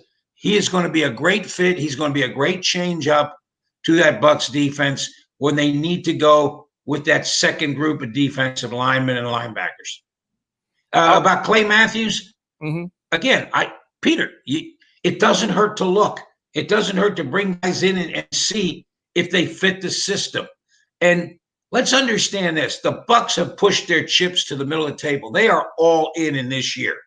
Brady, Gronkowski, they are all in. That's what I'm saying. Earl Thomas, Clay Matthews, nothing is out of the realm of possibility right now for the Bucs. If they think these guys can play a year and do what they need to do, great. You're putting a lot of guys, and Peter, you got a great point there. You're taking away time from younger players. But if these guys are better right now, they're going to roll the dice because they rolled the dice with Brady. Yeah, no, you're exactly right. I tell you what, let's go out to the webheads here. Let's see what they have to say. Looks like Tyler Johnson's injury problems. This could be a lock for Scotty Miller for the 3rd spot. Chill Will says with Edwards out, his job is on the line. BA said himself, but Edwards has looked impressive when he's been in there. Semi-Buck One says, is that the guy from Up? That's our Dr. Doom here. That's Leo Haggerty, the legend himself. They beat the Saints. Wow, that hurt. That hurt. 2 years ago, Leo. Let's see, Saints home opener. Yeah, where'd they beat? Yeah, come on. You beat them with a quarterback who nobody knew could play. Now you got a guy in there that everybody knows what they can do. Well, they don't know if Brady can play because there's a lot of. Oh, wait a second. Saying he can't play. Peter, read this next comment because that's just idiotic. Brady gets the ball out too fast for Cam Jordan to matter. I think that's certainly a possibility. I mean, that's what Drew Brees' forte is. He has to get the ball out fast. So is that a possibility? I mean, the reason why Cam Jordan had so much success is because first you put him on an island versus a Donovan Smith, and then on top of it, you have a quarterback who has a propensity, Leo word, SAT word, that holds the ball a little bit too long. So what if Brady gets rid of the ball? Then basically there's no effective pass rush, right? Correct, but that is not Bruce Arians' offensive modus operandi. He likes to hit for the big play. The big play means 5 and 7 step drops. Peter, the key to neutralizing Cam Jordan is a running game. If they can run football, now the play action comes into play. You need that, and you need it desperately.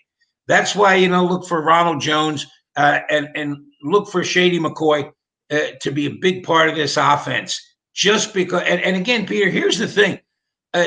Dare Oklabala, he's going to be a big part of the offense too, simply because he's the biggest back they got. He's at 220 pounds. If it's 3rd and 4th and short, you're going to see Dare come in and basically be trying to get that yard. I'm just going to call him the Big O from now on. How's that? I don't know what you were saying. Were you speaking French there, Swahili? I don't know what that was. Good. Well, I can't. Was it Ungabawale? That's what it is. Go ahead. Come on. Tell me. Dare Ungabawale. Spit it out, Peter. Come on. There you go. I wonder what Johnny means the signing of Shipley. What do you think of AQ Shipley? Is that really something we need to talk about? Well, he's good depth, right? I mean, he played with the Cardinals before. Okay, well, I'll just move on. The Deck Bar and Grill at East Russell Lee Weeks. Well, how these numbers in Florida got a high of cases, wrong results, and where's the money for them? I mean, that's the thing. If you try to go and get an Earl Thomas, you're not going to have the money. I don't think it's a possibility. I think Leo's throwing it out there, and that's okay. He always kicks the tires here on the evolution of Sports Talk Television. It's the Sports Web. Leo, go ahead and promote yourself. Go to itsportsmag.com. I got a great article, again, on college football. We've got our poll question that we talked about with the 3 people, athletes who have deceased, who you'd like to have dinner with. And Peter, one of these days, I think you'll jump in with that and give us a little bit of your time and expertise, hopefully. We're looking for that, and we're going to expand our Bucs coverage now. Rob Crete, our senior writer, is going to start writing a weekly column strictly on the Buccaneers. And Peter, I'll tell you what, I'm hoping it works, but as Dr. Doom, I hope it goes as long as it can. And that's it. I think 1 team or 2 teams, and God forbid if you get to the playoffs and this happens, you don't get to postpone it. You'll have to forfeit it. And it's just a terrible thing. Here's what I think about your opinion. Here it comes. No, it's going to work. I thought you'd give me the, press your luck with the whammy. Is that next week, maybe? Maybe we'll get it next week. Leo Haggerty, thanks a lot for coming on the evolution at Sports Talk Television. I'm going to start calling you Thanos because every time you snap your fingers, half of the people die here. Thanks a lot for coming on the evolution, Mr. Dr. Doom Thanos. Appreciate you. Hold on. Let me see, Peter. Okay, you're not one of the 50% this time. That's good. Will you shut up and get out of here? Stay safe, Peter. Stay safe, buddy. There you go. Leo Haggerty there, Mr. Negative. Let's take a quick break. We'll get out to Blake Anthony of Sports Talk 49 and, of course, Mr. Rick Hughes from the Cheap Seats on the evolution of Sports Talk Television. Now, time to hear from our sponsors.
of Sports Talk Television. It's the Sports Web Pro Football Edition. I'm your host, Peter Blake, giving you something to think about.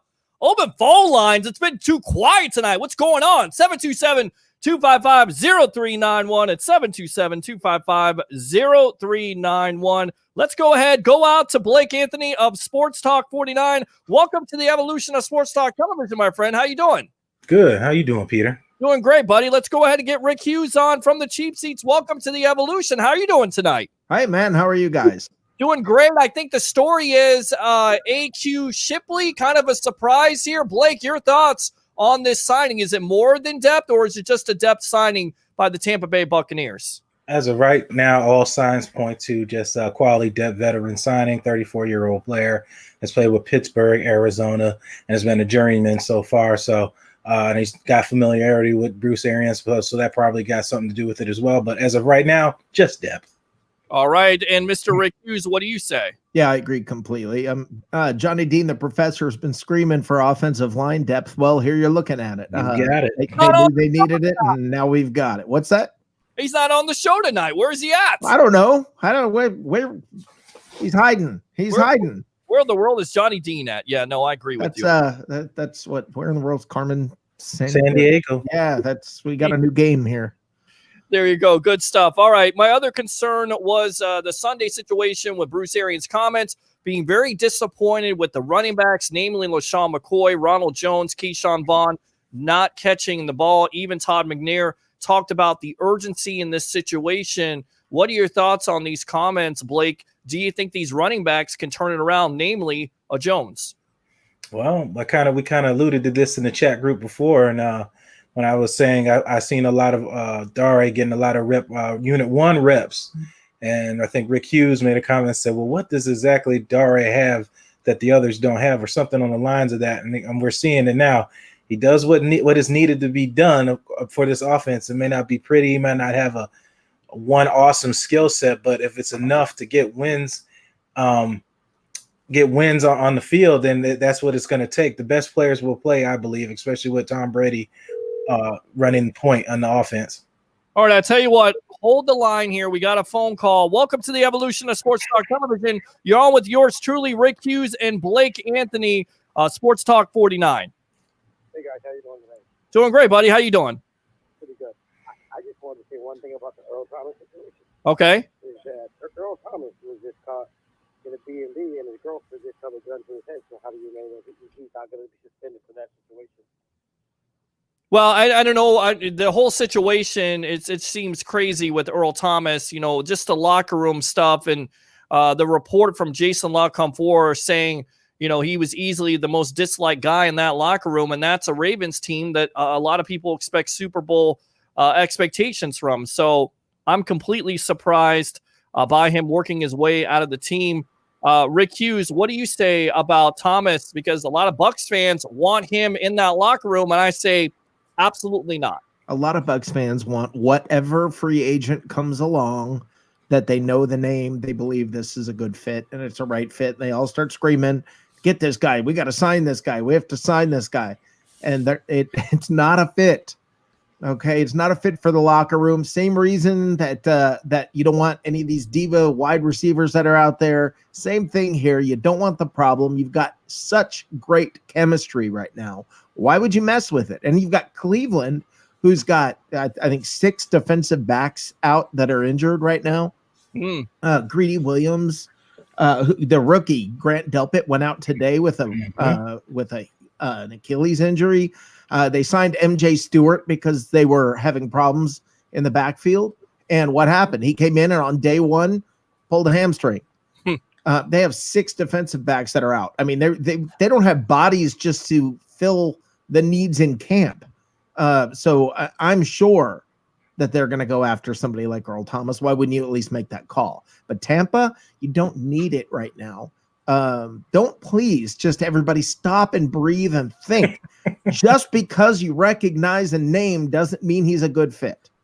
Exactly, Blake. And I feel like, I tell you right now, going back to the phone call, I mean, Earl Thomas, to me, talented player, guys, but at the end of the day, it seems like he's more of a problem than worth it. And then on top of it, you have young kids like Antoine Winfield You also have a Jordan Whitehead and a Mike Edwards who's been impressive.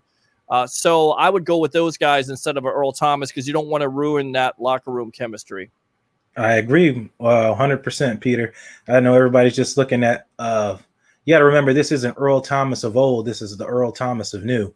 And the way the things were ran in Seattle is that Pete Carroll stepped back and let those guys be vocal, say negative things to each other to motivate each other, et cetera, et cetera. Ravens wasn't going for it. That's not the culture you need here in Tampa Bay. You can clearly see how the communication is from all the camp videos that Buccaneers.com has been putting out. It's a family-oriented thing, and you don't need somebody coming in here poisoning this person by whispering wrong things in the ear, poisoning that person by saying you don't need it. I'm with you, Peter. What do you say, caller? I agree, but I still think that it would be great to have somebody with a little bit of that veteran presence back there to help those young guys. I mean, Is that your biggest worry? Earl Thomas, Okay. but I believe that we could use a safety. Well, I think that if you go out and get a veteran safety, do you expect him to start? And if you do go out and get that player, it takes away from those young kids' this time. So that's what I'm kind of concerned about. And I look back at the situation last year with the Vernon Hargraves. When they got rid of him, you opened up playing time for Jamel Dean. And at first, it was rocky, right? And then Dean comes back. He plays better. Sean Murphy-Bunting, he gets the opportunity to have more playing time when you get rid of a player like a Vernon Hargraves. So I go with that. If you got a consistent pass rush, which is going to be, for me, one of the keys to this defense to have that success in 2020, I feel like it takes the pressure off of your back end. Anything else? Nope. Thank you, guys. All right. Thank you very much. There you go. Do they really need a safety? Do they really need a safety? I don't think they need a safety. I don't think they're good at that point. Yeah. Everybody's healthy. Yeah. Right. Well, excuse me. Justin Evans is not. Well, Justin Evans. Yeah. Does he count still? Is he on the roster? I have no idea. I have the last known photo, last sighting of Justin Evans, and that was last camp. There you go. At Pizza Hut across the street. Oh my goodness. In short shorts. Rick. Hey guys.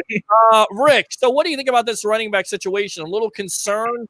Do you think they can get it done? I'm looking at Ronald Jones, a victim of volume, but if you give him volume, I don't see. This is what I've been saying to you all along. I don't think Ronald Jones was the answer. I just don't think it's a victim of volume problem. Okay, I don't think that's the issue. It's an issue of having hands of stone.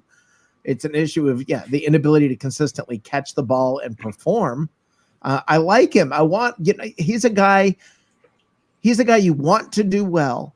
You want to have that feel-good story of him doing well. But listen, if Dare last year was getting as much work as he was, there was a reason. The guy can block. The guy is consistent, and you can count on him. They would not have drafted Vaughn that highly if Rojo was that great, if it was just a victim of volume. There's a reason he didn't have the volume. So it's not that he's a victim of volume. Volume is a problem because he could not consistently produce and that he had too many weaknesses in his game. That's where the problem comes in. So he's not a victim of volume. The volume is just it's a reflection of the weaknesses in his game. And I hope he gets it together. He worked all offseason on catching passes, and what are we still running into? So I don't know. Victim of volume? Okay. All right. Let's go out to the web heads here, read some comments from these guys. We're on Rick. So real quick, Peter. Yes. I just have a question for both of you, see if you know the answer. USC, just ballpark, what do you think, how many receptions Ronald Jones had his 3 years at USC? I don't know. Just take a shot. 11 catches. 11. You, Rick? 4. 32.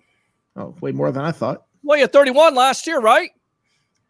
I said you didn't really catch a lot of passes in 3 years. So you're trying to make an apple into an orange. You're talking total. Well, I mean, here's the thing, guys. The first year, that's coaching staff because you can't get a guy in tune with his playbook. So, yes, you hold it against him, but then you don't because then you see night and day. So I feel like this is really his second year and his opportunity. And then on top of it, with him putting on all that weight, making that commitment and trying to catch passes, I'm just not ready to give up on somebody that's that young. I don't think anybody wants to give up. Yeah, we're on not it. saying give up. No. Well, you just said an apple is what was it? An orange is an apple, Right? That doesn't mean I'm giving up on him. It goes back to kind of a little bit what Rick was saying. You're expecting him to be an all-purpose back. He's not a all-purpose back. He's not a pass-catching back. He can't come in and pass block. You're still talking about pass protection. I say he's a great zone runner that's put on size. He's worked out hard, and the great part is he kept his speed while he put on his side. What a lot of people sacrifice size for speed. I'm not saying give up on him. There's going to be specific plays for him to make plays. I think everybody wants to just crown him as the all-purpose back. That is not who he is. That's what I mean about trying to turn an apple into an orange. He's not an all-purpose back. Just play him at his strengths, what play calls are great for him, and then you'll see him make more plays instead of trying to make him be something that he's not. I still say he's going to surprise you guys. I hope so. I really hope so. Mr. Ronald Jones, we're on the Sports Web Pro Football Edition. Would you shut up? I'm your host, Peter Blake, along with Rick Hughes from the Cheap Seats. Blake Anthony of Blake and Blake Sports. I miss you, buddy. How you been? I know. All my old photos have been popping up with me, you, Ray, all of us down at Fergs and St. Pete. I was like, man, I said, it sucks being sidelined this whole time and all of us trying to find any type of stories to put out and just try to stay busy when normally we're out in the sun roasting, Peter getting as dark as me and I'm getting as light as Peter out there in the sun. So, That's it. Exactly. I need some more sun in my life. Let's see. Okay. So we read that one. Notice how Peter and I got really quiet right there. Will you shut up? Hey, the way I said it was perfect. Get him, Peter. Get him. That's what I think of you right there. O-line depth, love it. Is Blake in a dojo or a recording studio? Let's say the running backs can't get it together catching the ball. We will have 4 proven receivers on the field pretty much at all times. Well, hold on. It's not that none of the running backs are catching the ball. Post that again, Peter. Yeah, go ahead. Yeah, it says let's say the running backs can't get it together or catching the ball. I think Dare has been pretty good catching balls out of the backfield. So I think he's had probably the best camp. And you can like him, you can not like him, you can whatever. The bottom line is if he keeps performing, if he keeps outperforming the other running backs, get him on the field. I don't think any of the running backs on Sunday had a good day. I mean, that's what I got out of it. None of the running backs had a good day. So if they're not getting it done, just to answer that question, yes, you can use those wide receivers. You can do what New England does sometimes and have those little bubble screens and stuff like that, or short passing attack where you can pick up 4 yards, 4 to 5 yards. It's just like a run play, but eventually you're going to have some type of run game to once again have the balance to your offense. Can you make it work? Absolutely, but you would rather have that run game. So I feel like out of all these running backs, McCoy is going to get the opportunity on 3rd down to catch the balls. If Jones and Keyshawn Vaughn can't get it done, which would be disappointing because all you heard from fans and analysts alike is that Vaughn, the reason why you draft him in the 3rd round is because he's so good at catching the balls, right? I don't know that we've heard the end of that. Okay. I mean, I think you're gonna have to wait a little bit. He missed the whole beginning part of camp with COVID. I think we have to wait and see. Give him, you're talking victim of volume. You're ready to say to brush off and say, you got to excuse Rojo at the beginning. Well, you really ought to be able to do the same thing with Vaughn. What do you say, Blake? It's still really early. Really hasn't been much talk about Vaughn so far. We know what he can do. It seems like he's trying to catch up right now, but he's going to get his opportunities coming up these next couple practices for 20 days. So it's a little too early to tell the story on Vaughn. It's really hard to kind of figure out, but I have to say Dare is leading the pack, in my opinion. Wow. Okay. All right. Let's start with Mikey here. Don't we want running backs that can run the ball? Absolutely, you do. Running back is clearly the biggest hole in our offense, says Tampa Bay Sports 4. And the best answer to me is Rojo on 1st and 2nd and Dare on 3rd with Shady mixed in. That's certainly a possibility because Vaughn has missed so many reps. So you're not sure if he's going to first know the offense and second be healthy because he's had his, I just don't know if he knows the offense enough. I don't know if he's gotten enough reps there where you can depend on the rookie. But once again, You drafted him in the 3rd round for a reason. Guys, do we have a concern about the kicking game? Rick, I know I talked to you about this. Blake, are you feeling like Matt Day could be on the hot seat at this juncture? It's sad that we keep having this conversation every year. And I think when I looked at the stats, I think Robert Aguayo, his rookie season, went 22 for 31, and Gay went 27 for 35. Totaling, they both missed 9 kicks their first season in the league. So we really didn't move forward anywhere. Tampa Bay didn't move forward anywhere with that. But yes, I would say it's a concern. And then I go back to what I think Rick said. You don't know what it's been like all year, all off season with the kicking. Has Gay been doing good up until that Friday day, and then everybody's kind of keeping an eye on it now. I think Bruce Arians and the guys are going to make the right decision. Al Keck is absolutely right. They're not going to waste any time, especially on a 5th round kicker. They're going to go with the guy that's going to get the job done. Anything to add, Rick? No, I agree with that completely. I think everything he said was spot on. But this team's not afraid to cut players. They've shown that repeatedly. They don't have an issue with doing that. And if somebody's not performing, they'll get rid of them. I think they said, if I'm right, I read earlier today that the kickers were 100% today. Yes. That's good news. Yep. There's But that don't make headlines. See, that's the point. Well, yeah, it's not as sexy to say they're hitting their kicks. I understand, but the fact that they hit them today, that's a good thing. You know, I am not that familiar. I was not able to watch a whole lot of XFL games, so to really see any kicking in those games or anything, I didn't get to see much. Well, back to Elliot Fry played with the AAF's Orlando Apollos. Of course, Blake would know that because we were doing watch parties out there. Fun times. Oh, I thought he was with the Vipers. No. Okay. Orlando Apollos. That's okay. All right. I got you. The champion Apollo. Yeah, so, like UCF is the champion. They claim they're the champion. Well, they're the best record in the league. It's Steve Spurrier coaching, so why not give it to him? Well, so did UCF that year, but Shut up and be quiet. It's not the same. I'm a UCF guy, and I'm making fun of him. Come on. Yeah, that's what I think about UCF. So where's the Dante Culpepper jersey at, Rick?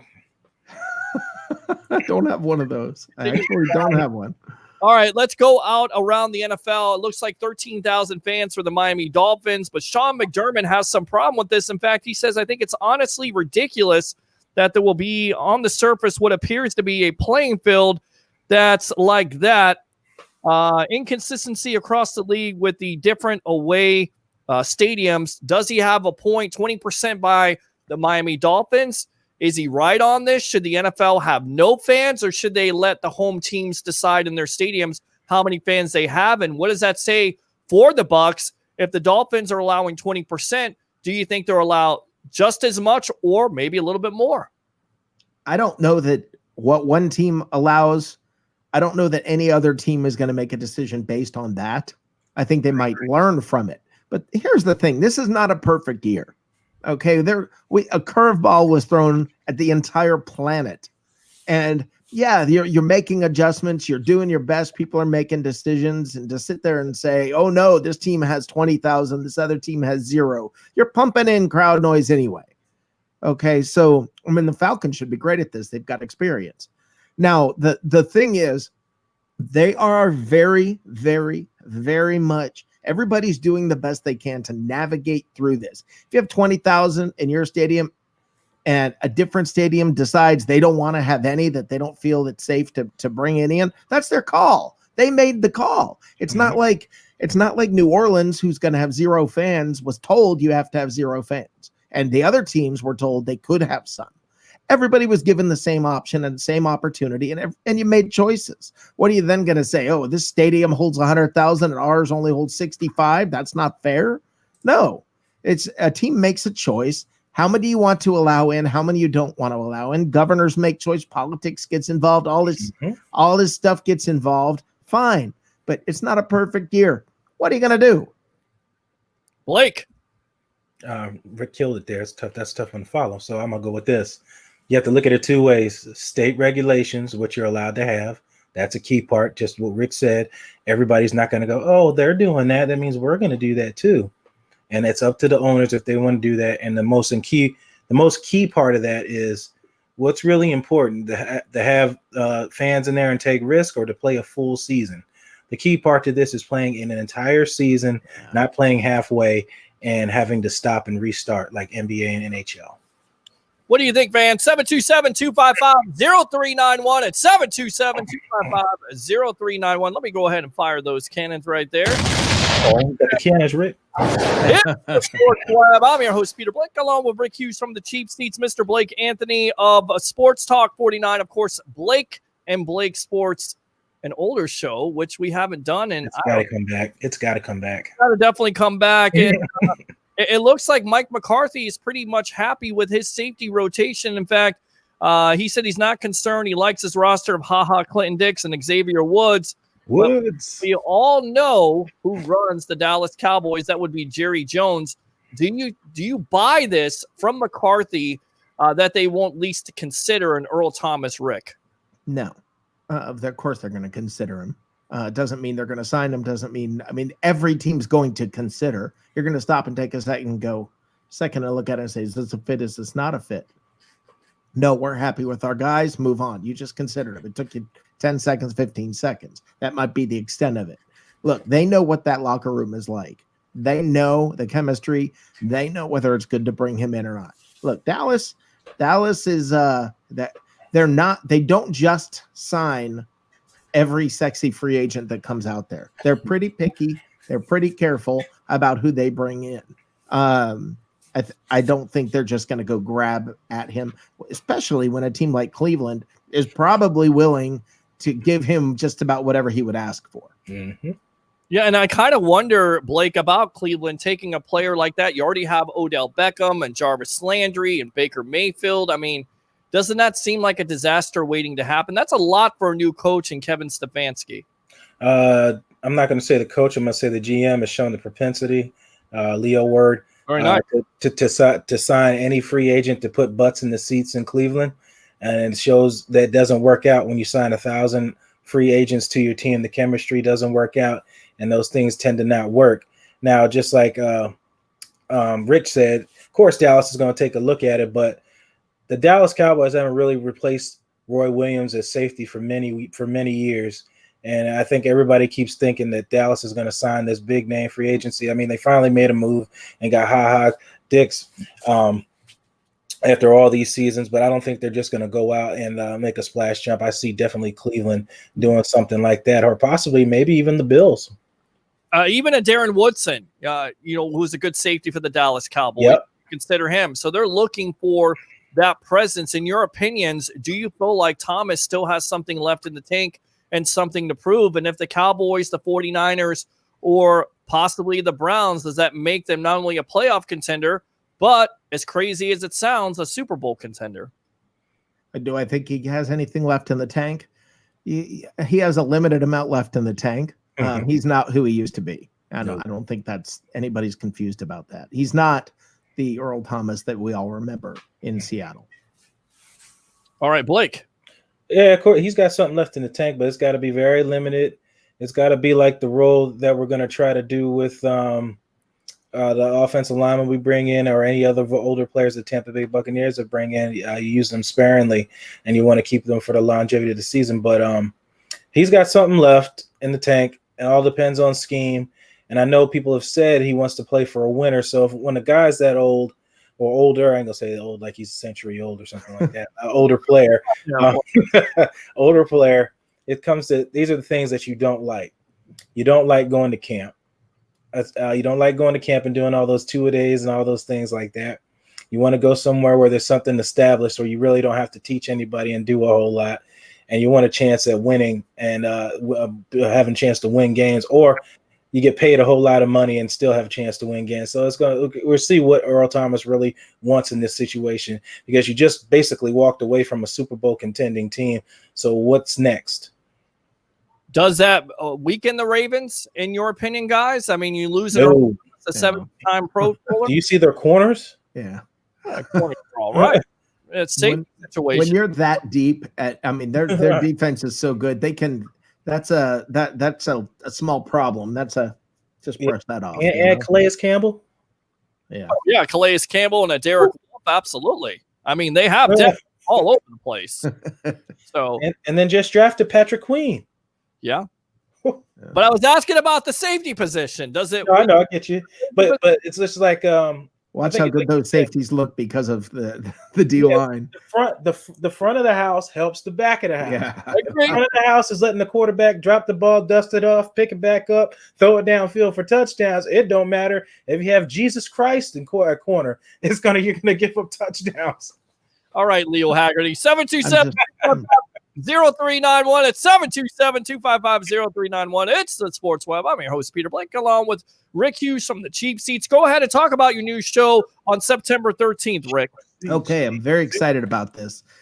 The idea is this. I've had the opportunity to be on the sidelines and watch games as a photographer. I've been in locker rooms. I've had the opportunity to watch games up in the press box. I've had the opportunity to watch games in luxury suites with the people eating their sushi and sipping wine.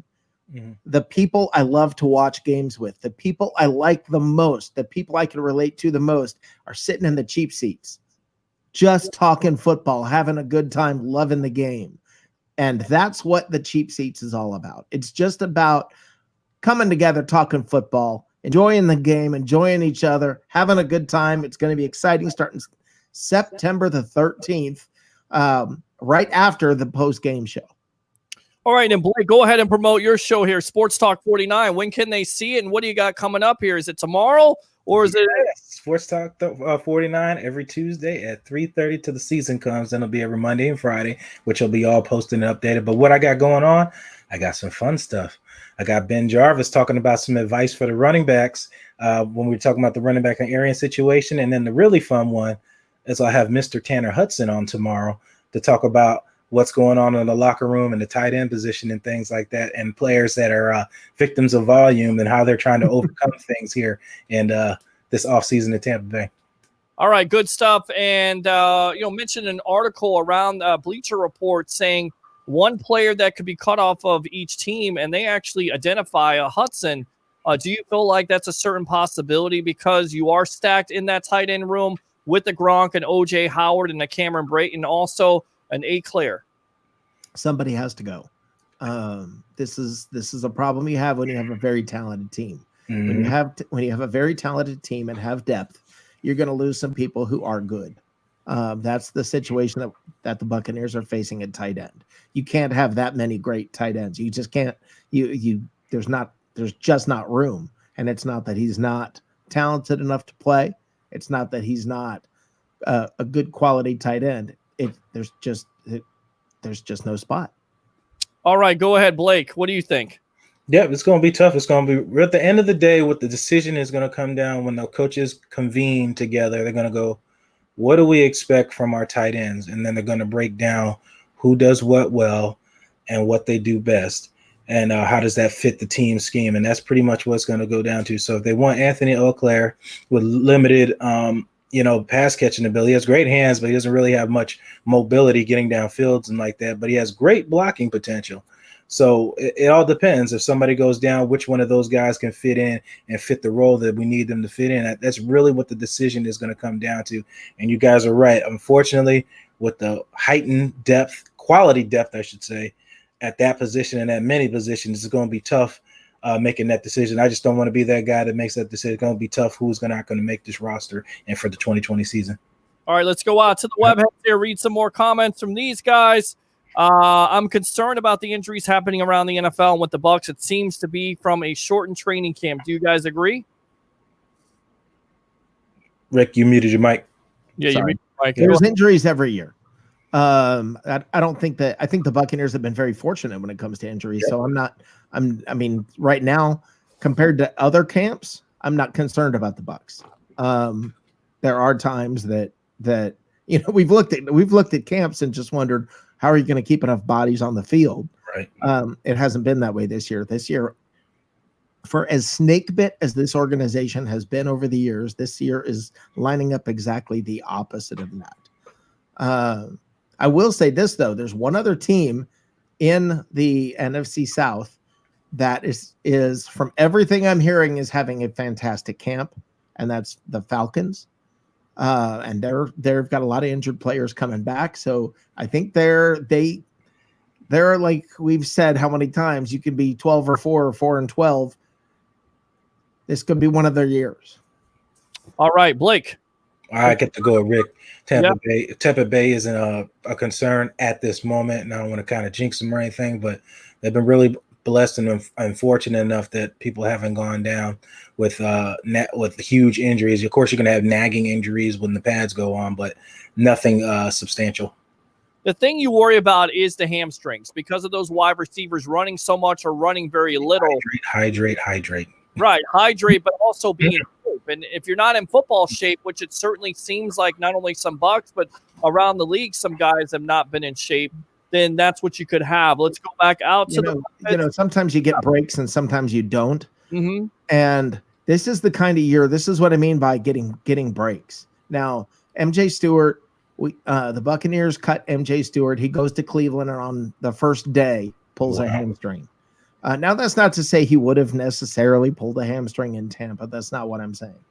But in past years, it would have been the other way around. Mm-hmm. The Buccaneers would have signed somebody. They would have come in and on the first day pulled a hamstring. This is a year that, for whatever reason, somebody, something, somehow is shining down, smiling on the Buccaneers, it seems like. And, I mean, I just look at that. I look at it. There's so many things. Tom freaking Brady is the quarterback of the Tampa Bay Buccaneers. Rob Gronkowski is there. The injuries are not happening like they have in past years. There are so many things. The schedule last year was brutal. This year, not so bad. There are so many things that have lined up. Now, that does not mean, I'm sorry, Peter, it does not mean Super Bowl or bust, but it means you can expect good things from this team. And when's the last time you could say you can expect good things, not hope for good things, but expect good things from this team? 2002 and maybe 2017, but to me that was smoke and mirrors. A long time. Yep. All right, let's go out to Tampa Bay Sports 4. Cleveland makes the most sense. They have a history of disregarding off the field issues. Yep. That's the problem. I agree. Aldon Smith seems like a sexy pick. Aldon Smith. Oh God. I believe he's with the Cowboys this year. Are you believing that he's going to come out and have the same impact that Smith has had in the past, or has he seen his best days, or you just don't know? I'll take this one, Rick. I had the fortunate enough in the times when the success stories of Aldon Smith, I've met his father, and we talked about some of those things like that. There's a lot of issues that he needed to work out. He was a little mature. They say some men don't grow up as fast as others. With older, they get more mature, but hopefully now with Aldon Smith being away from football for many years and not getting any legal trouble that I know of currently, nothing substantial besides, I'm not talking about tickets or anything like that. He might be ready to finally play again, but what quality of player we're going to get? Dallas has clearly made it a point to put emphasis on their defensive line this year. So he's definitely going to have an opportunity, and it's in Dallas to showcase what he's got left in the tank. Now, Blake, I know how you feel about Gerald McCoy. We've had our little debates back and forth here the last. It's fun. Yeah, it's been fun. We've gone back and forth on this. He's going to miss the whole year. Mm-hmm. Do you feel like he can come back, being 33 years old? And let's just say Dallas decides to disregard him. Would you be okay? Do you feel like he would make his way back to the Bucs under a 1-year deal? Would you be okay with that? I mean, I don't think anybody, I don't even think yourself would disagree with that. It'd be not as a starter. Of course, that's not even going to be on the table. Of course, you would take anybody with quality depth to come in, put some good rushes in on certain situations, hopefully make some plays. I can't say that he's been healthy over these years because he just went out with an injury. He still has his family here, and he said himself he wanted to come back here and finish up here. So I wouldn't have anything against it. Rick, I know how you kind of feel about this, right? You're the biggest Gerald McCoy fan. Would you be okay with a 1-year contract? I think I asked you this maybe last week, but my only concern is what would the locker room be like? Are you asking for a division in the locker room as far as players getting behind him versus getting behind Sue. That's what's that? Sue would probably be gone if he comes back. Yeah, if Sue is gone, Yeah, then I guess bring him back, but don't expect him to fill the shoes that Sue. Yeah, I would say as a rotational player, honestly, for more depth. That's all I see. I don't see him as a starter, and if you get rid of a Sue, I would think you would replace Sue with somebody else. I can't see Gerald McCoy doing that, not coming off an injury. Do you put a non-starter in the Ring of Honor? Really? All right, I didn't say Ring of Honor. I know I'm joking because that's the discussion from the other night was should he be in the Ring of Honor? And I don't know, rotational player. Yeah, right. Well, rotational player now, but Blake, where do you stand on the Ring of Honor? Because everybody has a thought process on this. How do you stand with it? It's really tough. It's really going to come down to what the Glaziers think of them. I know everybody has their mixed opinions. All through and through, I know how we and you have our differences, and he's had success when he's had it. But what really comes down to it is you have like over 2 years of missed time, and I'm just spitballing there. I'm probably undervaluing it. It's going to be 3 now with 3 years of missed time with injuries. But on the flip side of that, if you're always going to compare him to Sue, because you kind of have to, I believe he's already caught and passed Sue as far as the sack department.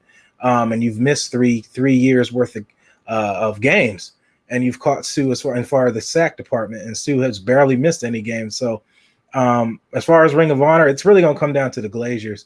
I think I got a lot attached to him because I liked to see guys do the right things in communities, not be Antonio Browns, Mr. Big Chest, and guys like that, and do the right things and be key assets to communities that need people like that and try to make cultural changes. Granted, McCoy wasn't that guy as far as that. He should have just came in and been a Derek Wolfe kind of guy. You just come on a team and do the job that you're asked to do and not try to take the franchise on his shoulders. And I don't think the heat would have been as bad on him as it is now.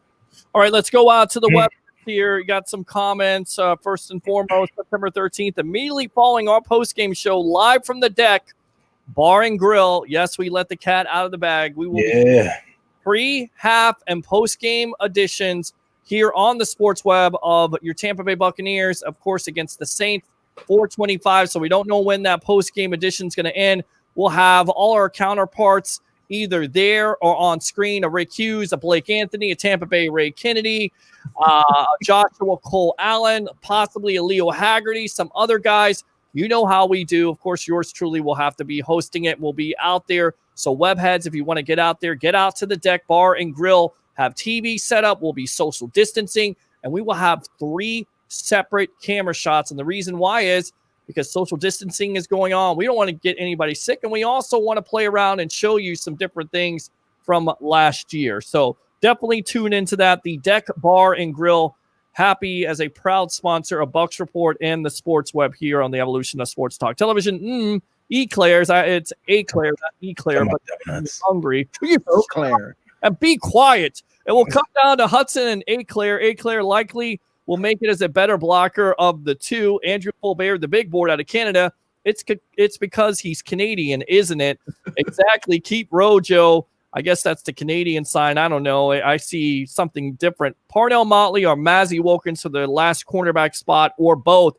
Let's talk about that. According to Evan Winter of Bucs Nation, there's a guy that has been sticking out, according to Jenna Lane of ESPN.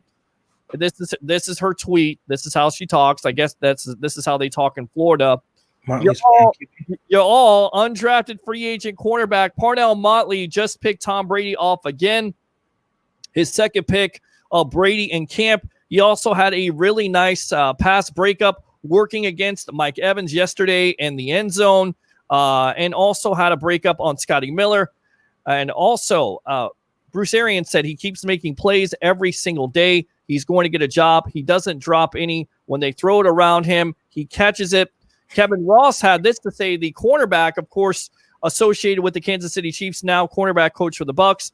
He's done a hell of a job. He has hands on balls pretty much every day. He's very coachable, quick out of his breaks. You still have to see him in game situations, though. You don't want to get too high on him, but he's doing what he needs to do right now. He's practicing the right way, and I'm pleased with him. he is a pleasant surprise for us, but I will be clear about this. Our own Nick Citro, the analyst for Bucs Report, who does a damn good job on Twitter, has raved about him from the very beginning. Go back and watch the Sports Web. He was talking about this kid from the very get-go. So what do we say about this? Does this kid make the team over a Mazzy Wilkins? Because simply what Coach B.A. said and his coach said, he never drops an interception. Well, this is why this team has 145 coaches, is so that they can find a diamond in the rough. This is why they did this entire thing, why they have all of these coaches. So you can find the guy like this that people other than no-nonsense Nick aren't expecting anything out of. They find his talent. They let him prove it on the field. He's then given the opportunity with the ones. I mean, you end up, this is what happens. This is what the Buccaneers have been building towards since Arians came in, is being able to find guys like this and not being afraid to cut Vernon Hargraves or whatever, because you're going to go find the other guys who can actually perform on the field. You're not caught up in names. You're not, I know safety cornerback Earl Thomas, right. But the point of the matter is you're looking for talent. And that's what this coaching staff is, a dream at finding talent, identifying the right talent, and being able to actually maximize and utilize the talent of the players that they have. It's something that as Buccaneers fans, you have not seen in a very long time. It's exciting, but this is an exact example of why you have this many coaches. When everybody wonders, why do you have this many coaches? You don't need that many coaches. You don't need them, but you find a guy like this when you have that many coaches. And it's exciting to watch what's happening with this guy. And do I think he'll make the team? I think he probably pretty much, barring any big mistakes or injuries, he probably already has. Now where that goes from there for him, the sky's the limit, because he's been given the opportunity. Now, Blake, going back to this, guys, he also, Coach Arian says that if he's behind somebody, he's going to definitely have to make it on special teams. That's where he's also going to make it. That's where you can usually make your money. If you're not going to play a starting cornerback role, if you're behind somebody, you're going to have to make it on special teams. So in your opinion, do you feel like this kid can make it not only as a corner, but also on special teams? Can he make it as a corner? Yes, he can make it as a corner. He's going to have to work his way up the depth chart, and barring injury, next man up. He will play special teams. I think Arians made it very very clear that it's mandatory that you're going to play special teams, especially you're not with the ones or a prominent player on the roster. I also want to touch on a little bit what Rick said. Me and you, Peter, said this for months, being out there at the in St. Pete at Fergs. Tampa Bay needed to build a farm system here where you can bring up young players and finally move them into starters and make average players good players great, and great players all-stars. You are seeing that, piggybacking what Rick is saying. You're with all these coaches here, you're finally building a farm system here, finding undervalued guys and getting quality potential out of them. And that's where I know a lot of people made jokes about the Bucs having. I remember me and Peter were out there, would see comments of, well, the Bucs have 30 coaches. And I think me and you, Peter, I printed out a list and we read through every coach on that roster. Yep. And now you get to see through all these guys flourishing, all these guys feeling confidence, all these guys taking time to go get extra tape. What Jamil Dean said, I got beat up bad in that Seattle game. I didn't hold my head down. I said, that won't happen again. I will come in early and I will stay late watching film and things like that. You're seeing the things that it takes to build a culture on your franchise. You're getting to see it. I said, if people are paying attention, if you're really watching and not just getting caught up in the Tom Brady and the Gronk thing, you're getting to see all the other things going on now, where you're starting to see the formula change here in Tampa Bay, moving on to being successful. And back on Pernell Martley, he's playing fast, he's playing physical, and he's playing pissed off because he wants to get on the field. He was undrafted, probably feels he should have been drafted, and he kind of fits the mold that they want here. A long, lengthy corner that puts his hands on people. Yeah, and again, you can't teach for speed. I mean, if you have both of those, and it certainly seems like he does, because he's defending a Scotty Miller, and he's also has guts enough, right, to defend on Mike Evans, who is a big mismatch nightmare. So, look, if this guy can hold his own, who knows? The sky's the limit. But right now, I feel like with a lot of people saying, the Bucs don't necessarily have the names at that corner position. Watch this year. Watch. Yep. Watch. Yeah. So it's going to get better. You're going to know these guys by the end of the year. Expect Vita Vea cast on the hand. Oh, yeah, it'll be off. By week 1. Blake, what do you say? I think that'll be off. I think Arians touched on that. You can't wait for him to get the thing. I think he said to get that cast off his hand. I think it'll be off. And if he's playing like that with a cast on his hand, I'm scared to see what he does without it. Yeah, I mean, and Rick, you look at his pressures last year, second on the team. I mean, really, the sky's the limit. How good can Vita Vea be? And man, he's a wrecking ball. He's just right in the middle, just eats up linemen. This is a guy that I think if he continues on his trajectory, he could be Pro Bowl Hall of Famer. I mean, Lahoney Nagata. That's what I see out of him. Yeah, he's the real deal. This was an exceptional draft pick that for years Buccaneers fans will remember. So no more doubts, no more talk of they should have drafted Derwin James from Florida State over Avea. I don't know if you saw my tweet. I said, is this where we finally end the Vea Derwin James talk if Antoine Winfield Jr. pans out? Some people said, oh, well, you still want Derwin James. Oh, well, Antoine Winfield has to show up. Of course he has to show up. What am I even talking about if he doesn't show up? That's the whole point. So if he works out, that means Tampa Bay made the right choice. You got 2 stars on both ends, front of the house and the back of the house. Yeah. I'd rather that guys in the front of the house get into the quarterback because you can make up for the guys in the back of the house other than vice versa. You got one in the middle too. Oh yeah, we didn't even get to that. Right. So that's what, to me, this drives me nuts.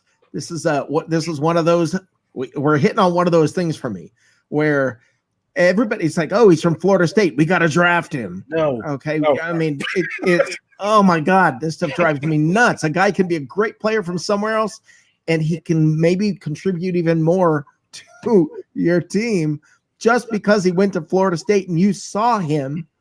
Maybe you didn't see the guy playing from Minnesota. Maybe you didn't see the guy playing for Oregon. Maybe you didn't see the guy playing for who knows where. But that doesn't mean he's not going to be a better player.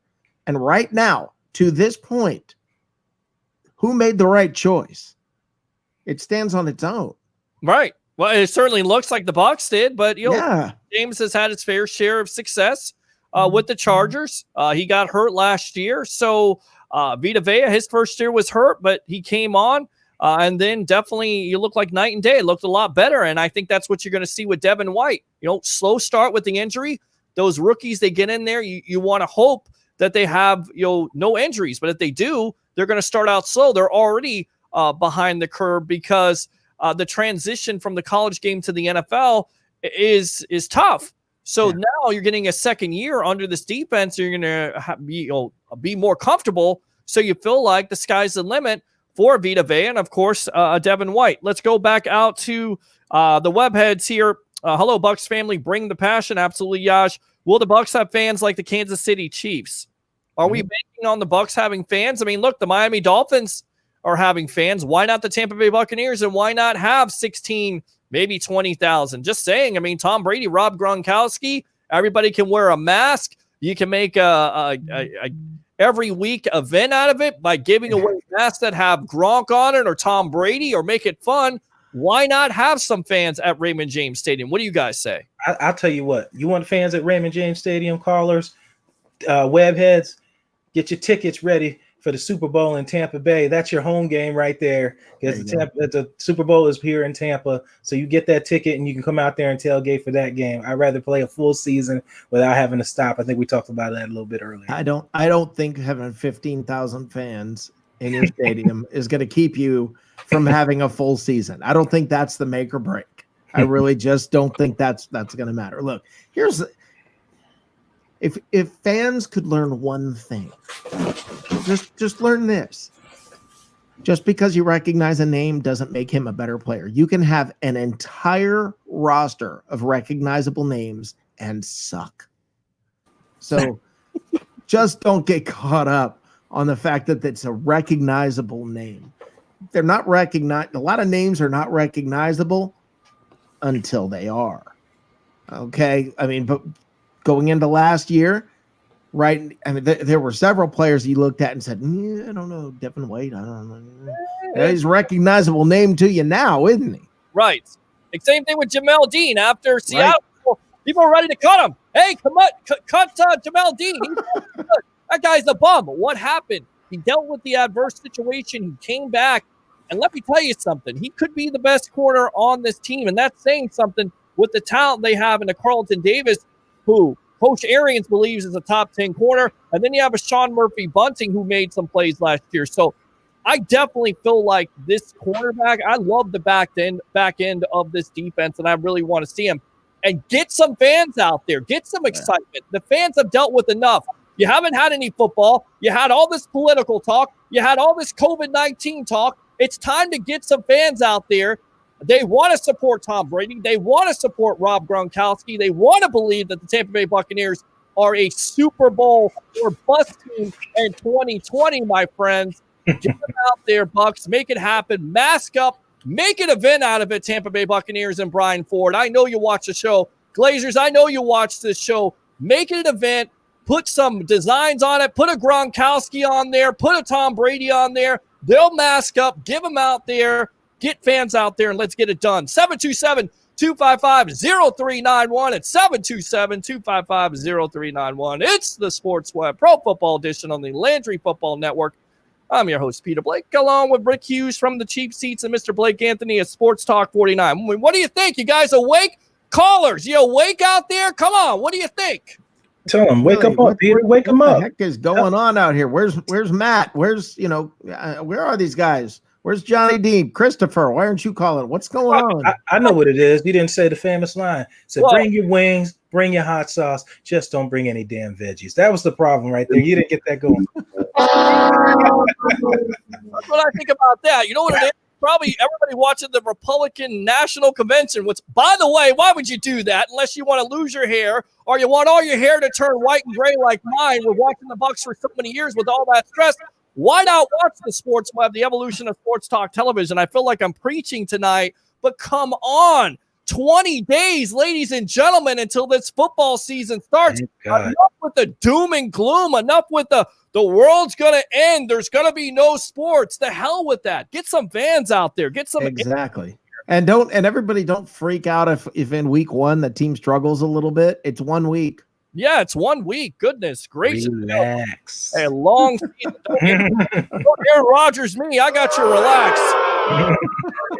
There you go. All right, let's go out here. Do you think Gronk will be in Florida football shape considering the high heat? He will be.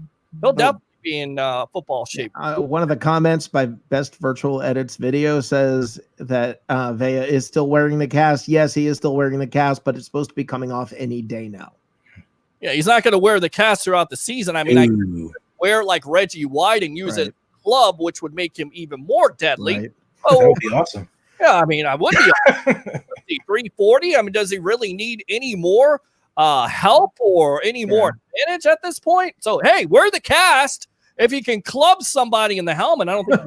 What does JPP wear? Well, JPP is just a man among boys. Yeah, that guy is going to get it done. That's a man. That's a grown man. Yeah. That come back from a neck injury, fingers blowing up, and you still posting up sacks, putting people on their rear ends. That's a football man right there. And then his interviews, he's just no nonsense. And then you see other people are in interviews. He's almost cursing out Vernon Hargraves, talking about chicks after a loss. Like that's a football man right there. And this is one of the things that Mike Evans said last year after one of the losses that stuck with me. And I remember him saying at the time and thinking, wow, that shows a lot of character. Is he said they're asking him about another loss and what a disappointing loss was. And he says, yeah, it's disappointing, but I look around this locker room and I just want to see these guys experience winning. I want to see I want to see these guys happy that go to war with me all the time. And he was so concerned about everybody else in the locker room. That's what's special about this team. You have somebody like Mike Evans saying that. Or, he just wants to see his teammates feel winning and be happy. And then you have JPP, who will, doesn't matter, like, you blow half his hand off and he's just gotta win. He's got to play that hard. Yeah. It doesn't matter.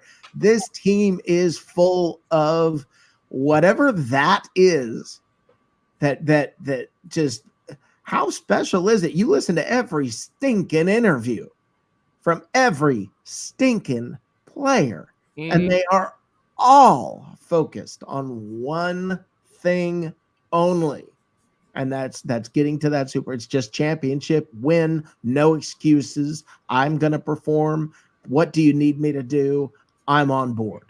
Yeah. I mean, it's kind of like a cult, but in a good way. Yeah. Job. Will you shut up? Oh, he's right. Hey, do your job. He's right. That's what made New England. Yeah, and let me tell you something. It's happening more in New England. Now, I heard today, Cam Newton and Brian Hoyer are getting the starting reps. Well, if Brian Hoyer is getting starting reps, Cam Newton's the starter. I mean, it's, if it's coming down to Brian Hoyer or Cam Newton, it's going to be Cam. I mean, I got to tell you something. The reason why I bet Joshua Cole Allen wings, which, by the way, most likely I'm going to win, is because you have a Jarrett Stidham, and everybody trying to tell me, oh, Jarrett Stidham, he's becoming of Tom Brady. Why? Because he's a rookie? He's under Belichick? He hasn't had a start. What are you talking about? He hasn't having a sneeze on the field, and you think he's going to be Tom Brady? Come on, man. Get out of here. You got to get reps in the NFL. Cam Newton is most likely the best opportunity for them to win. And guys, I got to be honest, I'm not sure if he's healthy. I'm not sure if he's the same Cam Newton, because if he were the same Cam Newton, wouldn't there be other teams picking him up? Why is he settling for a one-year deal with the Patriots? I'm not sure he has to be the same Cam Newton. I don't know that he has to be the same. I think he's incredibly talented, and I think actually him not being the same may be a positive. I think in that system, he's going to have to grow up a little bit. He's going to have to mature a little bit. And some of the extra that came along with him, we might not see quite as much. I don't think Belichick's going to sit back and be okay with him just kind of standing looking and saying, oh, there's a fumble on the ground there, but I don't want to get dirty. I can't see him. Well, in the Super Bowl, I mean, right. He was making a financial decision, right, Blake Anthony? Oh, yeah, we call it a business decision. He jumped down there and mess up his shoulder. What my coach used to say, when you didn't hit somebody as hard as you should, you made a peace treaty. That's what he did. He made a peace treaty and didn't dive on the ball there. But to answer your question, the question is, does the shoulder have the strength? It's still to get that ball vertical. Depending on what kind of offense Bill Belichick plans on running there with Cam Newton. I really am interested to see what can he formulate, or their coach McDaniels formulate, to work with Cam Newton's playing style, because he clearly doesn't do the things Brady does, and Cam Newton can do things that Brady can't. So I'm really curious to see how they formulate an offense to best fit his skill set. So I'm really looking forward to that. His shoulder might not be an issue because they may not ask him to throw deep. So interested to see how this goes. I like that. There you go. Oh, I got one. Yes. Fire again, open phone lines. I feel like a broken record at this point. I mean, what are you guys doing? Sleeping? 727-255-0391 and 727-255-0391. It's the Sports Web. I'm your host, Peter Blake, along with Rick Hughes from the Cheap Seats, Mr. Blake Anthony, Sports Talk 49, which can be seen and heard here tomorrow at 3:30. 3:30. Tanner Hudson will be here, so you guys get to check it out and get to hear some insight. He's roommates with Justin Watson. Got to talk about him in camp and stuff like that. Interesting. So you get to hear. So yeah, you get to hear some stuff. It was a pretty fun conversation. So, how do we feel about Justin Watson here, Blake? From what Tanner says, they talk a lot about frustrations and things that's going on, because they're both kind of in the same position a little bit. Tanner might be on the backside of it, but when I say that, I mean like volume at the position. Like Justin Watson, you just picked up another receiver and Tyler Johnson, so that kind of pushed Justin Watson back a little bit. Well, where does he fall? That's what I meant, kind of like that. And they talked about stuff like that. And he's been solid. you'll hear about Hudson talking about who gained weight in the secondary, how people look. I don't want to spoil it all, but they talk about what you guys were talking about in the secondary. I didn't realize SMB put on some weight until I really started looking at it when he gave up the game-winning touchdown to Godwin in the back of the end zone. I'm just curious of putting on that weight. How's that's going to affect his athletic ability? Because everybody can't be Ronald Jones and gain that weight and then losing no speed or no agility with gaining speed, because everybody's body's a little bit different. But it's going to be fun. All right, good stuff. Let's go. Does it seem like that's a running theme that everybody's putting weight on? Was this team? It is. Yeah. There something going on with this team prior? I think it's the You got a point, Rick. I think it's the commitment to physicality. They're ready to knock your teeth out. That's what. No, that's a good point. Yeah, Peter. I mean, look, usually in the heat, you lose weight. These guys are packing on the pounds. And packing on pounds. You're not going out there and eating Cheetos and Taco Bell and stuff like that. You know. Yeah, Chris Baker. That's what I think about every time that guy's mentioned on it. Mr. Tree. You want to curse every time you hear his name. It almost happened again. The only highlight Chris Baker ever made, which, by the way, was the worst free agent signing besides Deshaun Jackson, was humping that poor tree. That has never, ever recovered from that. What if the tree liked it? Look at Peter's face. He's dead serious, too. Wait, Peter, so let me ask you. Who was the right tackle? Go ahead. I can't remember the tackle that Tampa Bay gave a boatload of money to. It was the right tackle. Was his first name Anthony something? And he was just absolutely horrendous. Is he worse than Chris Baker? Because he was bad too. Oh, you mean Anthony Collins? Yes. That's a good one. Well, I got another one. How about Michael Johnson, who was compared to Simeon Rice and did nothing at all? He was like brown rice, nothing. Yeah. Who was the wide receiver that cut off his fingertips? Alvin Harper? Yes. Oh, man. That's a bad free agent signing. Yeah.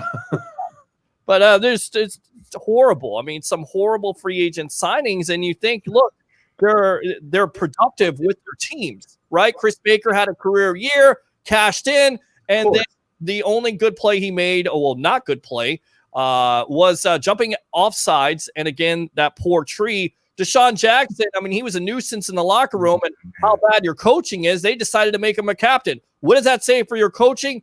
God awful. Well, let me tell you something. You just hit on something, Peter. Yeah. You actually just hit on something. When we were talking with all of these bad free agents that we're bringing up, all these bad free agent signings in the Buccaneers history, this hits on what I was talking about earlier. Now you look at what's happening with the organization. I'm telling you guys, everything is different. This is not the same organization. This is barely the same organization from last year. There's that much of a difference. Sure. I mean, even the way they are running the team, I'm talking organizationally, the way that they're running the team, the way that they're parading players out for interviews, the way that everyone is engaged. This is a whole different animal now. This organization is being run like a professional championship type of organization, and that hasn't been the case.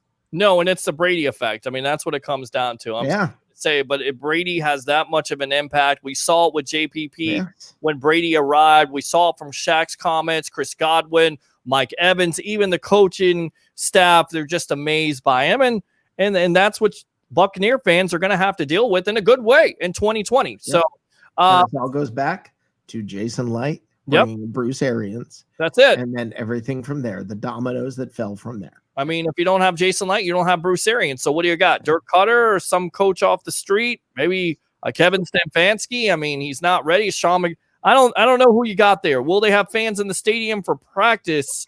We're not really sure about that yet. So no fans for the practice, not even at the stadium. No. With the fans. I don't at the stadium. I don't know. I didn't think about that. I doubt it. Why would you risk that? Why would you? Yeah. Why would you do it? By the way, I'm Peter Blake, giving you something to think about. There's going to be 2 fan events at the stadium, and I believe fans are going to be there. No announcement yet officially if that's going to happen and how many fans are going to be allowed at the stadium. But you would think they would take advantage of it. I guess you could do a Zoom thing, but I'm zoomed out. Okay, I'm all zoomed out at this point. I want to see some play on the field. Watching Nacho is interesting. Okay, Maverick says, hey, what's going on, Maverick? No, he's wearing the cast. Yash says, I don't care who's on the team. I just want to see my Bucs play. All right. I'm going to try and be out there for a watch party on the 13th. Christopher, definitely get out there. We'll get there. Have a good night. Another great show, says Yash. Thank you very much. I hope Mike Evans breaks Randy Moss's 1,000-yard consecutive season record. Blake Anthony, do we believe he's going to do that this year? It's a possibility, of course. That's a very vanilla answer. You hear that tone? You hear the tone? I would. I ask you a question. Let me go ahead and rephrase it for you. Do you think Mike Evans is going to break Randy Moss's record? Yes or no? Don't be a politician. I'm not asking you to speak. Yes, he gets it, Peter. He gets it. He gets 1,200 yards receiving.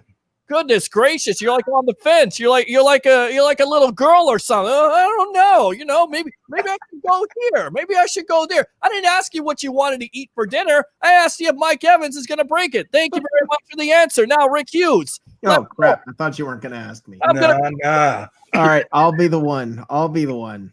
Look, I don't think he's gonna get the 1,000 yards. I don't think it's for any reason other than the fact that we're not down as many points as we have been in the past. So you're gonna see the running backs used a lot more. You've got the ball being spread out to a lot more places when it is being thrown. I don't think there's the desperate need to go deep all the time. While Arians likes to go deep, it's gonna happen. It's not out of desperation, like, oh no, we're 10 points behind 3 minutes into the game. We better hurry up. We better start doing something. This is a whole different kind of a team. Everything's going to be different. Look, everybody's all excited about this offense, and there's a lot to be excited about with this offense. But let me tell you something. This team is going to win a great deal because of defense. Mm-hmm. So when Brady doesn't have huge, massive stats, which everybody, I keep hearing Buccaneers fans, oh, he's going to throw for 5,000 yards and 50 touchdowns, and it's going to be, look, he's not going to need the gaudy statistics because of this defense. Okay, it's just not going to be necessary. Will he is this the kind of guy who will put his boot on your throat and continue to throw even when you have the lead? Yes, but not deep. It's a whole different kind of a game that's going to happen now because you're not behind right away. You're not going to see a lot of the interceptions. Sometimes Mike Evans was making these ridiculous catches, these amazing, phenomenal, ridiculous catches that now he's not going to have to make because you're not sitting there at 3rd and 15 all the time. This is not going to be the same. The whole offense is going to look different, and some people are going to freak out and say, oh, he's throwing for so many yards less than Jameis did, so therefore he's too old. He's over the hill. Look, we're not as good as last year. That's BS. That's BS. You don't have to throw for that many yards and be a great offense. No, you're right. You're exactly right. You have to have balance to it, but I just wouldn't throw it out of the realm of possibility this team to explode. And I don't know why. I just feel like Brady has to prove something. Arians wants to prove something, and they may shock the league. They may come out and just throw it all over the park. I think they want to win. I think they want to win more than they want to shock the league. Why can't you do both? Why can't you throw it all around the park and have a defense smash somebody in the mouth? Why can't you do both? It's not that you can't, but again, you've brought up the example of you got the pretty girl, you have a second prettiest girl at the bar, but then you want the prettiest. Listen, I'm sitting here talking about winning games consistently, and you're complaining. You're saying, no, don't do it that way. I want to do it this way. Just enjoy the fact that I'm talking about winning the freaking game, whether you throw for 500 yards. I'm all about winning the game, but why do you have to be concerned? Why would be if you throw the ball too much, you mean get Brady hurt? I don't think I said that. I said you're not going to have to. You may want to. Maybe you can. Maybe you just say what the Bucs have all this offseason. I'm not going to say the word, but it just seems like whatever. We're going to do whatever the hell we want to. Maybe that's the attitude. I think a lot of people kind of look, well, Brady, he's 43 years old. I don't know. Then you'd have Antonio Bryant. I mean, you'd have brought in these people if they were willing to. If they were saying, forget logic, forget being smart. forget thinking and doing anything. If they just said, "Oh, balls to the wall, just throw it," then they would have done something stupid like that. I'd rather have you, Blake Anthony. Like Shanahan in the Super Bowl. What'd you say? I'd rather have you, Blake Anthony, at wide receiver than Antonio Brown. That guy is a cancer. I appreciate that. You're absolutely welcome. That's not saying much. All right. Don't want me at wide receiver. Shut up and be quiet. I'm your host, Peter Blake, along with Rick Hughes from the Cheap Seats. You got Blake Anthony, Sports Talk 49, 727-255-0391. I will add, I think Scotty Miller will be the one that gets a lot of air yards. Yep. Because what they're running with him is they're running him down the seam deep, and they're going to run those tight ends in a little hook curl area underneath when he goes in those seams. So he's going to get a lot of opportunities to get a lot of yards. So to be honest, I think Scotty Miller is probably might lead the team in reception yards. I would not be shocked at all. All right. Good stuff. Let's see here. Monday Night Football could be moving to ABC. Are you guys ready to watch football again on ABC? Is that the way the NFL should go? Because ESPN hasn't necessarily had the ratings that ABC has. And then to also talk about this report, some insiders believe that could attract a Peyton Manning. If Peyton Manning comes to ABC, Monday Night Football goes to ABC, is it once again must-see TV? Or is Monday Night Football a thing of the past because there is so much football, not only on Monday, Sundays, but also Thursday nights? Well, Sunday Night Football gets great ratings, phenomenal ratings. I think that's an easier night for people to watch. Mm-hmm. I think, look, does it matter anymore whether you're on ABC or ESPN? Does it really? I think a lot of more people have ABC and are willing to watch it because it is one of the big networks, if you will. Is there that big of a difference anymore? I mean, it's not like even the rural areas, you're getting cable and you're getting satellite or whatever. It's not like it was 10, 15 years ago where, the broadcast networks, you had to be on one of the broadcast networks. Mm-hmm. Do I think it'll make a difference? Sure. The ratings will be up a little, but I don't think the problem with Monday Night Football has been because of the fact that they're on ESPN. ESPN's a mess. And the fact that ESPN is a mess, that infected Monday Night Football. Okay. All right. Blake Anthony, ABC Monday Night Football. You care or you don't? Well, you dropped his mic. I think Rick made a good point that Sundays is easier to watch for people. And then you got Monday night, people got to work, things like that, and people go to school and stuff like that. But I mean, to me, it doesn't matter. As long I'm happy, honestly, as long as football is on, and we're getting quality games in. What about Peyton Manning? Any interest there? I mean, he's been highly entertaining as a host of the ESPYs, also Saturday Night Live. Of course, we talk about his accomplishments as a quarterback, 2 Super Bowls. Does that interest you to watch Monday Night Football more? I think maybe you try to give him a role like John Gruden had, maybe it's a special segment for him and maybe getting to Peyton's thoughts and things like that. But Peyton Manning has a great personality. Probably a lot of people didn't know for a while until he got out of football. He seems like he has a good potential to be on, to do movies and things like that too, and his own TV shows. So he's great for television, much better than Booger McFarland. Yeah, that's for sure. I think everybody's better than Booger McFarland. Sorry. Go ahead. Yeah, you need personalities. Monday Night Football, you're never going to be back, the glory days when you think of Howard Cosell and those glory days of Monday Night Football. When Gruden first came in, it was a different world then. The personalities now, if you have Peyton Manning on Monday night, I don't know anybody who's going to say, well, I'm going to tune in because Peyton Manning is there. Right. I just don't know that. Would I like to see him there? He's a lot of fun to watch. So sure. Yeah, it would be fun. Where it might make a difference is, you might hang on a little longer, but the games that go until midnight or whatever, that's tough on a Monday night. That is tough. So I don't know. NBC's done a better job. Also, NBC on Sunday nights doesn't just show it on TV. You can stream it. There are different streams with different announcers that you can go watch. You can watch all female announcers if you want online. It's also available on Amazon. It's what they've done is they've given you a lot of different ways to watch Sunday Night Football. Monday night, ESPN, it was in one place. And it was just not it. The world's changing. Broadcasting is changing. Look at us. Okay. Everything is changing.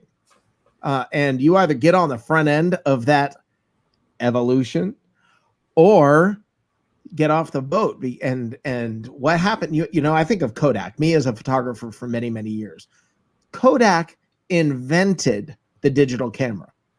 They invented it. They were the creators of the first digital camera, which they then abandoned, and it destroyed their entire industry. Okay, that company has now moved on and is doing entirely different things. What you have to understand, the same thing with the ESPN, or the same thing with Monday Night Football. It was the beginning of primetime football, but it's changed. The industry has changed. Watching football has changed. Monday night didn't. It's still the same thing. And I mean, how many times can you throw? I don't know. Is it Carrie Underwood? Was she the one out there? How many times can you keep throwing the same thing out there over and over and over and over? I'm sorry, you're not going to. Waylon Jennings or whoever it was that was out there doing it originally. Are you ready for some football? Hank Williams Jr. Hank Williams Jr. You ready for some football? That was great. But okay, now we're just digging and digging and digging over the same thing. And it's like, come on, throw out the formula and come up with something different. Waylon Jennings. All right. Okay. So are we? I didn't say Cleveland Jennings. I said Waylon Jennings. I know who you said, but it's not. Okay. They're not the same. All right. Not to me. Kima Silver. I don't know my country boys. Will you shut up? Kima Silverand of the Seattle Seahawks, of course, was waived because he decided to sneak a woman into the team's hotel. Remember, she was wearing Seahawks gear. By the way, I don't understand this because there's no way in the world I think she looks like an offensive lineman or cornerback or even remotely to a football player. How do you know? He might like big girls. How do you know that? You shut up. He does not probably look like an offensive lineman. Doesn't even look like a football player. It's just a weird plan. Okay, but you know, with him saying that, Carroll's number one rule is to always protect the team. He says, "I made a mistake, let people down, and I'm truly sorry. Thank you to everyone that reached out to offer support." If you're an NFL team, would you pick this kid up again and give him an opportunity, or is he toast this year and possibly next year he gets an opportunity again? You want it, Blake? Because I've got to be quiet because I'll say something that'll get me in trouble. So you go ahead and take this. Is that what that was? That gracefully bowing out on that one, Rick? Yeah. I think it gets a shot. I don't think it's that deep. They're gonna make him sit on his hands for a little bit and think about what he did and how stupid it was. Greg, I can hear you cracking up. Sit on his hands. Make him sit on his hands a little bit and think about what he did. It's just embarrassing, man. It's just if I'm just thinking as myself as that, just to be in that room where they're like, "What the hell are you thinking?" Because you know they sit you in that room and it's the most uncomfortable situation to be in. It's like dead silence. You can hear the clock ticking on the wall, and then they just tell you they're going to release you. It's just how do you know this well? A lot of insight, man. A lot of insight. Yeah, he's got some insight, all right. Insight. Wow. Oh crap! He put me on the screen. Hi. Yeah. See, I'm not gonna. All I can tell you is I don't know what the guy's into. Maybe she looked like an offensive lineman. Maybe she didn't. LBGT. I don't know. You know, and it's just 2020. It could. There are a lot of directions this could go. It's not even possible to sell something like that. That's how stupid this plan is. Let's go out to the web, man. I'm done with you guys. Let's go ahead and get some of these comments from these guys, and then we'll wrap it up. Last question, your record prediction for the Bucs this season. Thanks, guys. Russ Lee Weeks, you're going to have to wait for that because nobody is going to give away those predictions just yet. I think it's no doubter Evans gets 1,000 yards. Dylan says Evans said Brady was trying to make him a living legend. That's true. They will put personal achievements over the team, but I think they will get it done. Good point. Anybody is better than Tony Romo on TV too, although Romo makes lots of TV, lots of money, so I'm not going to even hate on him. I don't hate him at all. No, true. So true. And Russ Lee says cable providers are wanting a ridiculous price package for ESPN2. ABC would be better for that reason, especially during tough times. Guys, go ahead and promote each other here. Blake Anthony, go ahead and promote yourself. Sports Talk 49 every Tuesday at 3:30. All the social media trends at Blake Anthony 49. Check me out. Can't wait to get this season going because I got a great plan on how to beat New Orleans and New Orleans Saints in New Orleans week 1. It's going to be an interesting theory, and I hope that defensive coordinators find what I find. All right, there you go. Blake Anthony, thanks a lot for your time on the evolution of Sports Talk Television. Don't be a stranger, all right? Blake. One more time. What time's your show tomorrow? 3:30. I will be watching. There you go. Tanner Hudson on. Thanks a lot, Blake. There you go. Mr. Rick Hughes, promote yourself. Okay. You can follow me on Facebook or on Twitter. Just go to www.cheapseats.live. It's the easiest way to find my links. Go there. Please, guys, come see what we're all about on September the 13th. It is going to be a lot of fun. That show is going to be a blast if you come ready to go. There you go, Mr. Rick Hughes. Thanks a lot for your time here on the evolution of Sports Talk Television. All right. Thank you for having me, Peter. All right, good stuff there. So, guys, that's it. That's the end for your 3-hour Sports Talk show. We'll be back tomorrow night, starting off at 9 o'clock with the Outkick show. He will have Bubba the Love Sponge. Yes, a legend in the Bay Area nationally here. So definitely tune into that. And then I'll be on about 10:05 here on the evolution of Sports Talk Television. Thanks to my guest, Mr. Tampa Bay sports broadcasting legend, Al Keck. 40 years of sports broadcasting experience, WTSP Channel 10, WFTS Channel 28, Mr. Leo Haggerty, the legend himself, former Coach Scout and now media member of Night Sports Productions. Of course, Mr. Blake Anthony of Sports Talk 49, which can be seen here exclusively on Bucs Report at 3:30, and Mr. Rick Hughes from the Cheap Seats. So that's it. Join the 65,000 following we have here on Facebook, and do 3 things for me early on this Tuesday morning. We got through that Monday day. Now we're on to Tuesday. Bring your passion, bring your excitement. Just don't bring any nonsense. I'm your host, Peter Blake, and I'll see you tomorrow night on the evolution of Sports Talk Television. Have a great night.